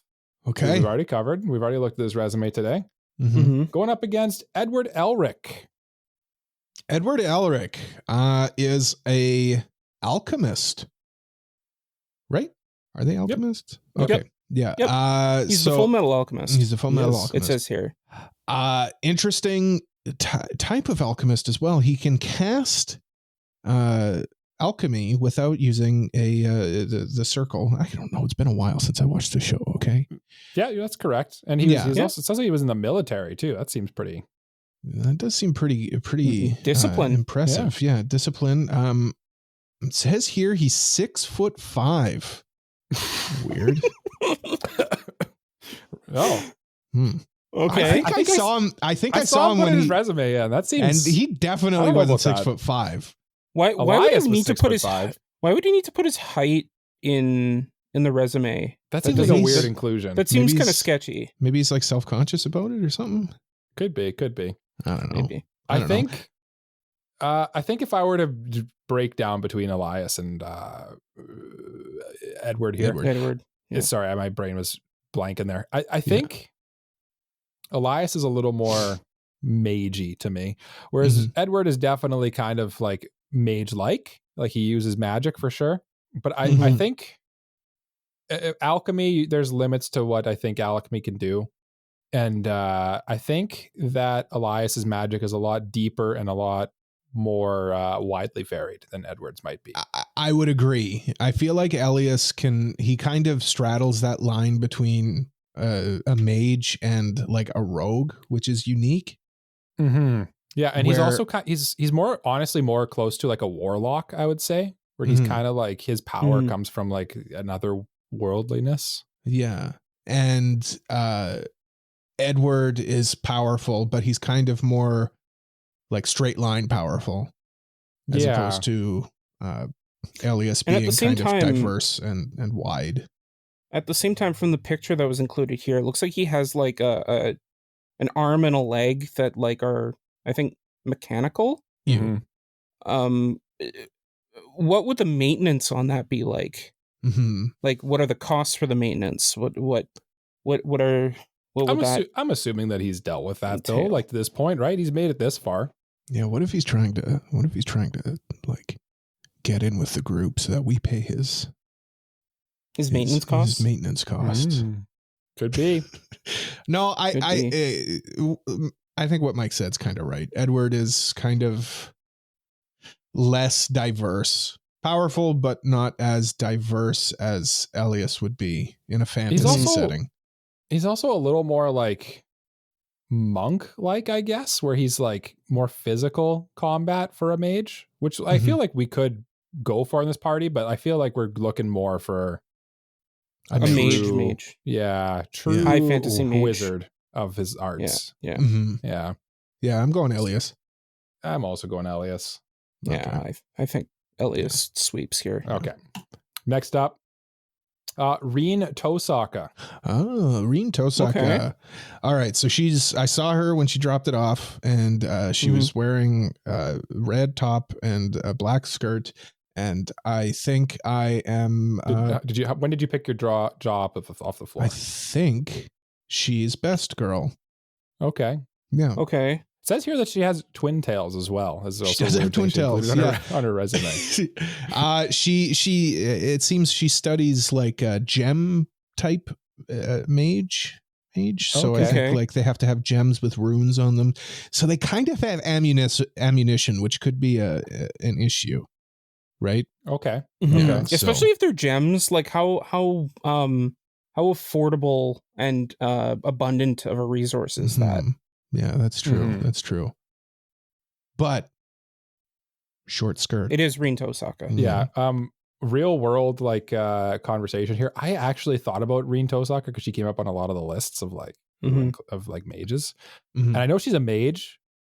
But I can't picture her casting a spell, and it's been a long time since I've watched something Fate. But does she like cast Fireball? Would. Yeah. No, like I said, she basically like puts mana into like these gems and then like throws them, and then stuff happens. Oh, okay. I think my brain just does not remember because she just uses like the Archer the whole time, right? Yeah. Does Archer come with her? I assume not. I don't think so. I think that's a one-time thing. It's like how Ed wouldn't come with Al. Yeah. Yeah, that's a good point. Does she say come with Elias? I wouldn't say so. Because they separate, right? They'd have to be like inseparable. Yeah. The next name from the hat is a character known as Betty or Beatrice or Biko from ReZero. And this is the resume I pulled from the pile. She is it says here that she's an ancient spirit, created to guard a library, but she's looking for new things in life. She's looking for a little adventure to get out of her comfort zone. I did see her hand in her resume, which is, it's quite weird that she said that she's one of those, like, you know how the ancient lolly types, classic trope in this fantasy world we live in, but it's what she is. Hey man, we're totally used to it because we live in this fantasy land. You see it all. You know what? If I had a nickel for every time I saw an ancient lolly who's all powerful, I'd have a couple nickels. Yeah. Me too. Also. Yeah. What about you, Jay?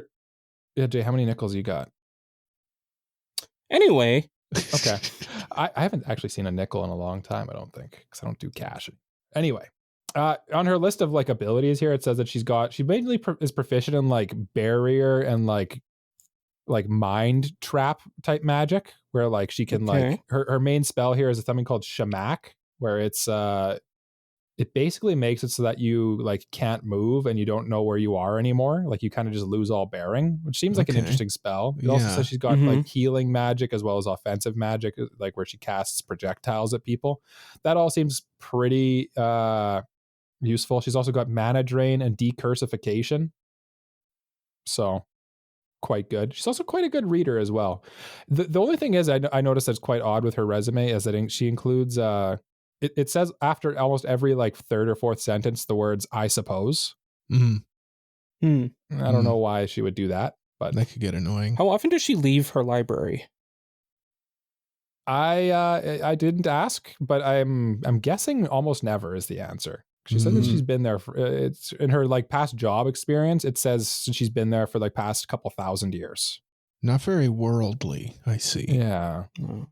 That might be an issue because I don't know how much I'd be able to trust the traveling aspect of that. Mm-hmm. Says she's looking for new things though. That's true. Okay. I'm out. I'm out of the role playing. Okay. Beatrice would be borderline insufferable to deal with, but very powerful. Very powerful. I think ultimately that's where you have to come down on it. Do we want to have to put up with her? Who's the other one again? We have Rin Tosaka. Rin Tosaka? Yeah. It's basically power versus waifu. That and compatibility, I guess. I didn't find her that annoying in our brief chat when she handed off her resume, to be honest with you. I think you suppose you didn't? I suppose she wasn't too annoying. I think we'd run into the same issue that we would have ran into with Rudeus, and we'd be kicking ourselves if we didn't take and I mean, realistically, I think Rin's whole tsundere act would get quite annoying after a while too. No, it's cute. It's cute, and you take that back. My biggest issue with Beatrice is not her personality, but more the fact that like she has kind of been in the same place. Not in the roleplay thing, like she's been in the library for so long that like she doesn't really know the world that well. Yeah. That said, like she's also read about Rin's everything. also kind of a sheltered princess. That's true too. Yeah. These two are weirdly alike. But and I mean, going off of that, Jay, they're sheltered. They're both sheltered, but at least Beatrice has that ancientness to her where she's been sheltered, but at least she's had lots of time to like learn. It seems like she has a lot more knowledge about this world. Yeah probably. You know what, this is probably the best way to look at it. Where Elias has more of like a practical knowledge, she probably more has like a ideal knowledge based off of her literacy and what she's read in her library. It sounds like we're coming to a consensus here. I think in this scenario, Beatrice is probably the better option. I agree. I think I agree too. All right. And Cole. Rin? Okay. Sorry, Rin. Bye-bye. You can stop by our adventuring guild anytime you'd like. Anytime you'd like. Marcelle Donato. Okay. We're aware. We've already covered her. Yeah. All-rounder. Not as powerful as some of these other characters, but all-rounder. No, but she is an elf. Elf, famously. Famously an elf. She's going up against Roy Mustang. Another Full Metal Alchemist character. Yeah. Roy is also an alchemist, but he specializes in pyrokinesis, which is fire manipulation. And you might think like, well, fire is one spell. What good does it really do? But here's the thing. Being able to light a campfire without having to find or start it manually is like very helpful. I mean, of the types of magic to specialize in, fire or water definitely seem like useful ones. Yeah. Also, I think he's been in the military as well, kind of like Edward. Seems very militant for sure. Yeah. So basically, we're trying to decide between like an all-rounder mage and a walking, talking fire starter. I mean, we could also just buy a lighter. Do those exist in our fantasy world? I don't think they exist in our fantasy world. What's a lighter? No. Sorry, I'll buy a flint and some tinder. But that takes so much time. Yeah, this guy could snap his fingers, but he literally uses a lighter. No. Oh, yeah, he does. There's one built into his glove. Yeah. He Hey, hold on. There, I'm poking holes in your guys' little Wait a theories here. second. Wait a minute. I think in this situation, we got to go with the mage. I mean, yeah, Roy. Nothing against Roy Mustang. He's super strong. I love me some Roy Mustang. He's cool. But I just don't know. Like he's kind of a one-trick pony, for lack of a better term. That's maybe what I would say too. And also, he's not. I don't know the range on his fire spell either. Too. It's kind of. I can always picture him using up close, whereas I picture a mage being more of a ranged fighter. Like, what if we ran up against somebody who had a fire resistance? Oh, that's a good point, and that's pretty likely, like a dragon or something. Yeah, he'd be kind of, or like a blue slime. Yeah, or like a fire monster, fire spirit. Yeah. What's the thing from Lord of the Rings that takes down Balrog? A Balrog that takes down Balrog, our boy. Or like the Demon Queen uses it to light her cigarette. Oh, that'd be hot. Literally. Yeah, I think we know where we're going here, boys. Yeah. I'm sorry. And Roy. Elf, Jay? Elf. Oh, we live in a fantasy world. Elf just feels right. You need to have an elf. Elf feels right. I mean, right. At the same time, there are a lot of elves in this fantasy world, but like you kind of need one in your party. It's true. Yeah. Okay. I worry for one that might be upcoming. I worry too. Speaking of elf. But you know who's up next is one of Jay's resumes, Priestess from Goblin Slayer. Okay.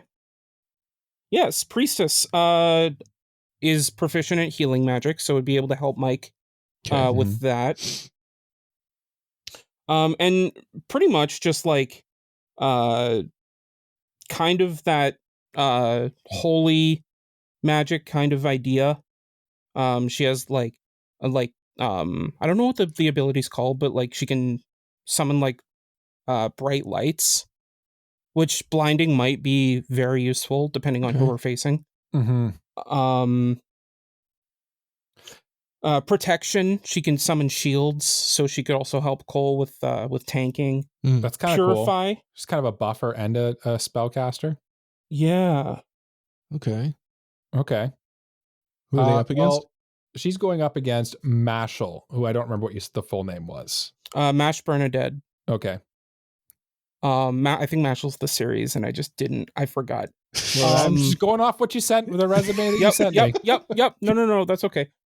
So Mash is an interesting mage, considering that he doesn't use magic. Okay. But he does use fists. That is interesting. Okay, that is an interesting choice. Here's the thing. I'm breaking the role play here. Yeah. Just to kind of. He has punched through time manipulation magic. Oh, that's a very strong punch. Never underestimate a gag manga character. Yeah. So I mean, like, yes, he doesn't really use AoE magic, but he's kind of very effective against mages. So my counterpoint to you, my good friend Jay Gardian, is we already have Cole. He's so strong already. I mean, not it seems to like brag, we're just getting another warrior here. And cream puffs. I do like cream puffs. I'm not sure how they factor into this occasion. He always has cream puffs on him. Does he share them? He should have led with that on the resume. Will he share? There are other people in the story that eat cream puffs with him, so probably. Okay, so he will share the cream puffs. That's a good feature to have. Yeah. Who are they going up against again? Priestess. Yeah. The problem with Priestess, I think, is that her abilities, while powerful, are somewhat limited. Like she can only use. She doesn't really have any times. Offensive stuff. And that was the other thing, is she doesn't have any offensive magic. Yeah. It's more. She'd more be like the buffing mage. Yeah, we basically have two healers. Yeah, which we already have with Mike. Just kind of coming for my job. I'm a little scared, guys. Yeah, it's one thing to have like 2 healers, but if like the second healer does like some offensive stuff, but if that's all they do, then we just got 2 mics, and I think we need a little bit more firepower. I don't know if anyone in this world needs 2 of me. No. God, no. Yeah. Yeah, we do. You're great. You're all great. So are we saying that the non-magic user is the more preferred mage in this situation? Look, man, he can punch. He can punch through time magic. I mean, I don't know. In all seriousness, I think having 2 offensive options is probably a bit more beneficial than having 2 healing options. In all honesty, I would agree. Yeah, And Mash seems like they're strong enough to literally combat magic with their fists, which is just pretty strong. Also, cream puffs. Cream Mashle. Cream puffs. Give me the mash cream puffs. We're all in agreement then? Mash moves on? Mashle. Mashle. I picture Mashle having cream puffs in his pocket like Napoleon Dynamite has tater tots in his. Yeah. That's exactly how I pictured it too, Cole. We're good old millennials. Yeah, okay, good. next up. Mm-hmm. My girl, Beatrice Biko.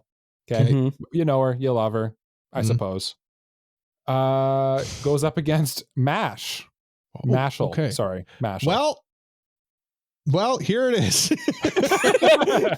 Mash, you had a good run.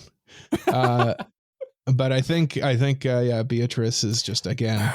I don't know, man. Being able to fight off time magic. I mean, that's yes, that's a crazy feat. Time magic, so that's kind of interesting. Yes, but Beatrice is like, I think, just an actual mage who has offensive and defensive capabilities.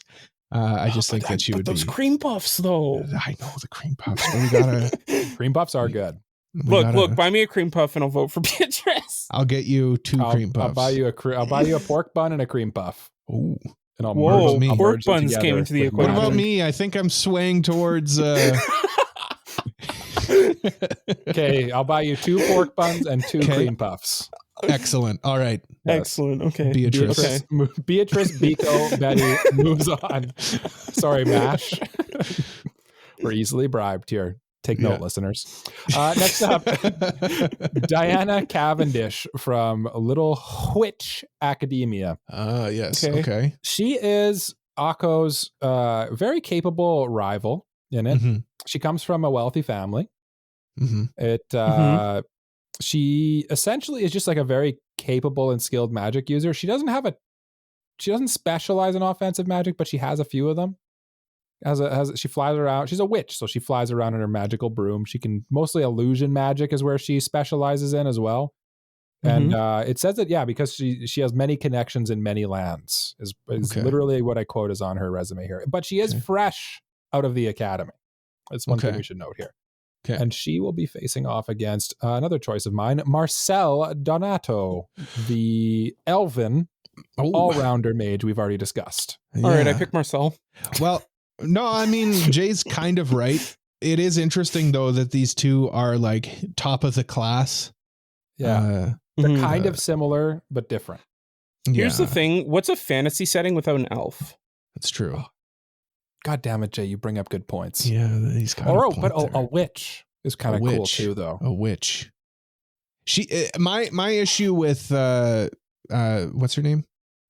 Marcelle? Which one? Diana Cavendish. Diana. She's kind of like hoity. A bit snooty. Yeah. Yeah. And how is she really going to hold up in the rough and tumble of our wagon, you know? She's fresh out of the academy, the Little Witch Academia. Yeah. I forget what it's called. Where Marcelle is, at least she's got some experience. Yes, Marcelle is a little like bookwormy and kind of, she just kind of goes strictly based off of what's in the book, but at least she's learning to kind of divert away from. Diverge. Yeah. And she knows how to rough it. She'll eat anything. Yeah. Also, she's an elf, Jay. Oh, yeah, absolutely. Very important stuff. It sounds like we're all on the same page. Marcelle. Marcelle moves on. Yeah. Okay. We have 6 characters remaining. Oh, wow. Okay. Okay. And they're all. I'm gonna list them all too because they're all. I really feel like any one of these people could win it. We got Betty. Okay. We got Freeren. Okay. We got Marcille. Okay. We got Rudeus. Yes. We got Eins Olgone. Oh my God. And Elias Ainsworth. Oh, That's quite a roster of mages. We're in the crucible here. Elias is kind of the dark horse here. I feel like Elias I didn't Marcille, really see him going super far, but like yeah, he's kind of fits the mold a little bit. Yeah, he's kind of useful. What about Rudeus? Is that the next one? That's the next one. Okay. That's the next well, we know Rudeus Rudeus face off against himself. We know Rudeus. Rudeus versus Marcille. I told you, Rudy's magic now. This is stronger. Rudy's magic is stronger, but Marcille is a little bit more versatile and elven.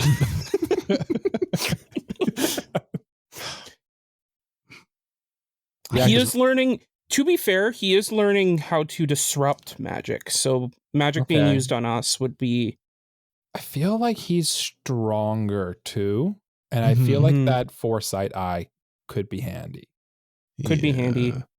He does have history as like a leader, so I think like strategy would be his strategy aspect would be helpful. That's my job. We can have multiple people strategizing. Yeah, we can be a team full of leaders. Yeah. No. If we're all leaders, then no one's a leader. Then nobody's a leader. Yeah. It'll be like my classroom from a couple weeks ago. If we're all super, then no one will be. That's right. Yeah, I don't know. This is a tough Incredibles reference. This is a tough one. I'm leaning towards Rudeus. I'm leaning Rudeus too. Yeah. Yeah. As much as I want to pick Marcille because Elf, Rudy's kind of. He's kind of the quintessential offensive mage that we're looking for. You know, with like the experience and everything else to boot. Like, I mean, I don't know. But don't worry, Jay. Your elf fetish isn't over yet. Don't worry. Yeah, don't worry. Not yet. No, there's one more. To be fair, though, I'm just picturing Rudeus's little greasy little ponytail and just looking at that every day. Yeah, it'd be annoying, but I mean, he's strong. He's strong. He's super strong. He is for the sake of the party. Look, we don't need to be friends with our coworkers. We just need to work. We can buy him a hat or something. I think I would get along with Rudeus. I think so too. Seems like a nice guy. He's just kind of mopey. That's all. He's a little mopey. Yeah, a little bit. Yeah. Okay. No, I'm going Rudy. Yeah. I'm going Rudy too. Yeah, Rudy. Okay. Elias versus Elias. No, that's not going to work. No. It's 2 in a row. Elias moves on. Elias moves on to face Eins Olgone. Oh my goodness. Okay, we got a bony match. Well, Eins Olgone, he's what is he? A lich? A lich, I think. Lich King? Yeah. Elder Lich, I think. Yeah. He's just a super duper strong mage. Go figure. Isn't that what we're looking for? He is a big skeleton, though. That's kind of spooky. Go ahead, Jack. I do, aside from roleplay aside. No, you know what? We'll get to that in a minute. Okay. Roleplay time. It does say that they're able to essentially disguise their appearance at will as well, which I feel like is definitely going to help with them being a giant Skeletor. I do just want to note as well, he can create living dead armies. Seems like it kind of feels like a little bit like we're taking the Dark One to fight the Dark One, though. Yeah, it seems like we're taking the Demon King to fight the Demon King. Like I said at the beginning, though, you might sometimes need a Demon King to fight a demon to fight the demon. Yeah, what if he teams up with the demon? Like, cause Misato's going to be pretty persuasive. See, here's my thing. What if he usurps our party and just kind of like drags us along as his baggage? Or teams up with the enemy in the end, because he's a lich. That's not necessarily traditionally helpful. Yeah. That too. I don't know. I like Eins, but he's very strong. He's very versatile too. Like, I mean, looks like he can also be like a knight. He has like sword skill, which I know Cole doesn't like. Didn't he? It says he might have massacred an entire race of lizard people or something. Did that happen? I mean, tomato, right? I don't know. Just something to consider. But Elias, did Elias do anything like that? I don't think he caused any like genocides. So no, that's not a genocidal leader of the undead army. I feel like you guys are leaning towards Elias. Yeah. I mean, I'm tempted by Ainz's strength, to be honest with you. Ainz is really strong. That's kind of the but benefit. I'm also He's really strong. I mean, like, backing out from he might be the true overlord of this whole thing. Yeah, backing out from the roleplay thing. Yeah, I mean, I would be a little bit like even as an omnipresent, all-knowing God that we are as anime podcasters. Yeah. Yeah, I mean, I would still be nervous about him kind of turning it around, because it's all about him like accumulating influence. So we could be bringing our next enemy to us. Yeah. So Elias, I think do we turn down the power? I feel like we got some powerful candidates left. We don't need to take this. Here's the thing though. For Elias' sake and for our sakes, if we turn him down, what if he just kills us? See, we're already scared of him then. You know, like, we're already considering if he's going to kill us for taking him out of the party. What happens when let's just ghost him? Let's just ghost him. Yeah, let's just ghost him. Okay. Let's just ghost him. Okay. Four remain. Sounds like who? Okay. Who? Betty. Who? Versus not Betty. What's happening here? It's happened so many times this time. Betty versus Rudeus. both really strong. Both very strong. Both very strong. We've both established very that. versatile. Both very versatile. Yeah. Yeah. I think for me, it comes down to two factors. Yeah, and I think for me, it comes down to two factors. Yeah, two factors. I think I need to hear them, though. Yeah. Just to see if we have the same two factors. Yeah, we might have the same ones. I need to make sure. Yeah, can you... Personality. Yeah. Yeah, personality. And experience. And See, experience. we're on the same page. No, yes. Yeah. Wow.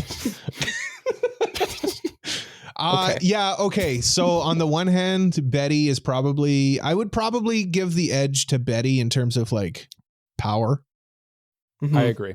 But Rudy, despite being so young, is more experienced as an adventurer, and I feel like I would get along more with Rudy. Yeah, I agree as well. And I also think that Rudeus is more versatile in their offensive magic. Like, they have more tricks up their sleeve, whereas Betty, she is very strong. She does have a lot of tricks up her sleeve, but Rudy is fat. Like, say we face an enemy who's weak to fire. Yeah. Rudy's got fire magic. We face an enemy who's weak to water. Rudy's got water magic. You know, like I feel like there's and he is able to hit more weaknesses. This is kind of the and at the same time, if like there's a crazy attack coming, like he can see into the future. That is true. That's the most powerful ability of all, is anything related to time, right? It's kind of busted. Yeah, I'm going Rudy. I think I'm going Rudy too. Yeah. Okay. Sorry, man. Betty. It's funny how like the end of these tournaments just go so fast. We've already discussed everything. Established it. Yeah. 3 remain. There's been a precedent. That's right. And there's only one character who hasn't made an appearance yet, and they're probably extremely good candidate to win it all. Yeah. Okay, let's roll. We got Rudeus. Okay. Versus Elias. Okay, wait. Final boss. There was, oh, nice. I love it.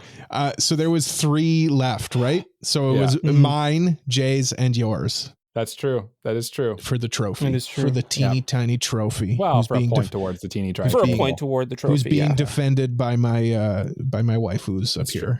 That's right. Okay, so it's Rudy versus Elias. Yeah.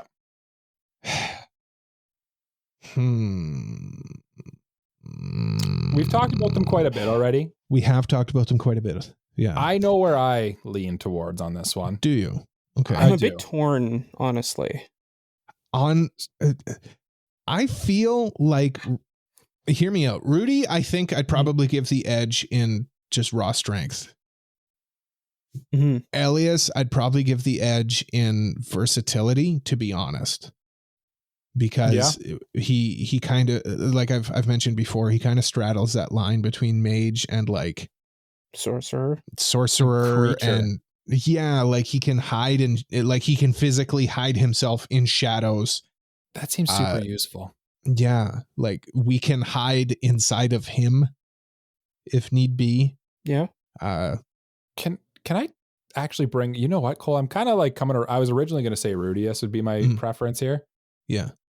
But I'm thinking about this a little more. Yeah. Picture this, guys. A party of 4 humans set out to defeat the demon queen, Misato Katsuragi. Yeah. Kind of boring. Okay. 3 humans and a weird demon mage guy with like antelope head, skeleton head. I think it's a wolf skull with shadows. antlers. That's flipping cool, man. It is pretty cool. That's pretty cool. Yeah. That's going to make a way better poster. Yeah, that is going to make a better poster. And all the thorns. That's all cool. The thorns. We're going to be hanging out in like troves of elves and like forest creatures and fairies and stuff. Yeah. Oh, man. Pretty Rudy, sweet. I think if we're looking specifically for a spellcasting offensive mage, Rudy's the natural pick for sure. Yeah. He literally is the prototype of what we're looking for. Yeah, but do we want to get a little more character in this? Well, I honestly don't. Yes, Rudy is like more just pure mage and what we're looking for. But I feel like there's more, like we can do more with Elias as opposed to Rudy. Rudy is powerful as a mage and he casts powerful spells. But like, what if we need to escape or something like that? Well, Elias, he's made like earth walls to be able to like kind of avoid people. Like he's run away from bandits and like made walls to be able to like hide his. Yeah, I don't think any of thing. these. I don't think either of these is a bad choice. It's just, what do you prefer? I think is what it comes down to. Yeah. And Jay, what do you prefer? It's tough. Like I said, it's a tough I'm one. kind of on the fence. Yeah. That's why these are like the 3 best candidates that remain, right? At the end of the day, like I give the experience edge in terms of like adventuring. I think Rudy has more of like a proven experience edge. Whereas like Elias's experience is more implied. Yeah, Rudy's resume here includes a lot more like party and adventuring type stuff. Yeah, but Elias is the ancient mage's bride. Yeah. I'm not okay. I'm not done. Elias, I think, probably knows more about magic and different magic. Which would probably be more useful. While Rudy does have good magical abilities, I think Elias might just have a bit more to them, and like any of the abilities that Rudy might have, like I feel like Elias would have some kind of equivalent. Yeah, equivalent. A little bit. And I kind of thinking Elias too might have a bit more. I feel like a mage should be like probably one of the smartest members in the party, and I feel like Elias kind of fits that bill a little more. I think we've decided, guys. I think our jimmies have been decided. Tickled. Yeah. They're tickled a little bit. They've been tickled by his thorns. Do we say bye-bye to Rudeus? Yeah, bye-bye, Rudy. Until tomorrow or Sunday when we can watch the next episode. Today, when the episode came out. That's right. Go watch the new episode today. That's right. And with that, we've reached the pinnacle. We must choose one of these candidates to go with us on our journey to defeat the demon queen, Misato Katsuragi. Yeah. Hail. I mean, down with. Yeah, down with her. Elias, tried and true underdog, came up through the ranks. None of us, I don't think, expected him to make it to this far, actually, to be honest with you. No, I didn't. I definitely didn't. And one that we probably did expect to make it this far, Free Ren. Who hasn't really appeared She has not appeared at all, even once. If you're not familiar with Free Ren, she's kind of basically Elf Rudeus, except even stronger. And has also had experience defeating a Demon King already. She's also essentially, if you combined Elias and Rudeus a little bit. Yeah. Okay. Thank you for listening. No, it's kind of not fair.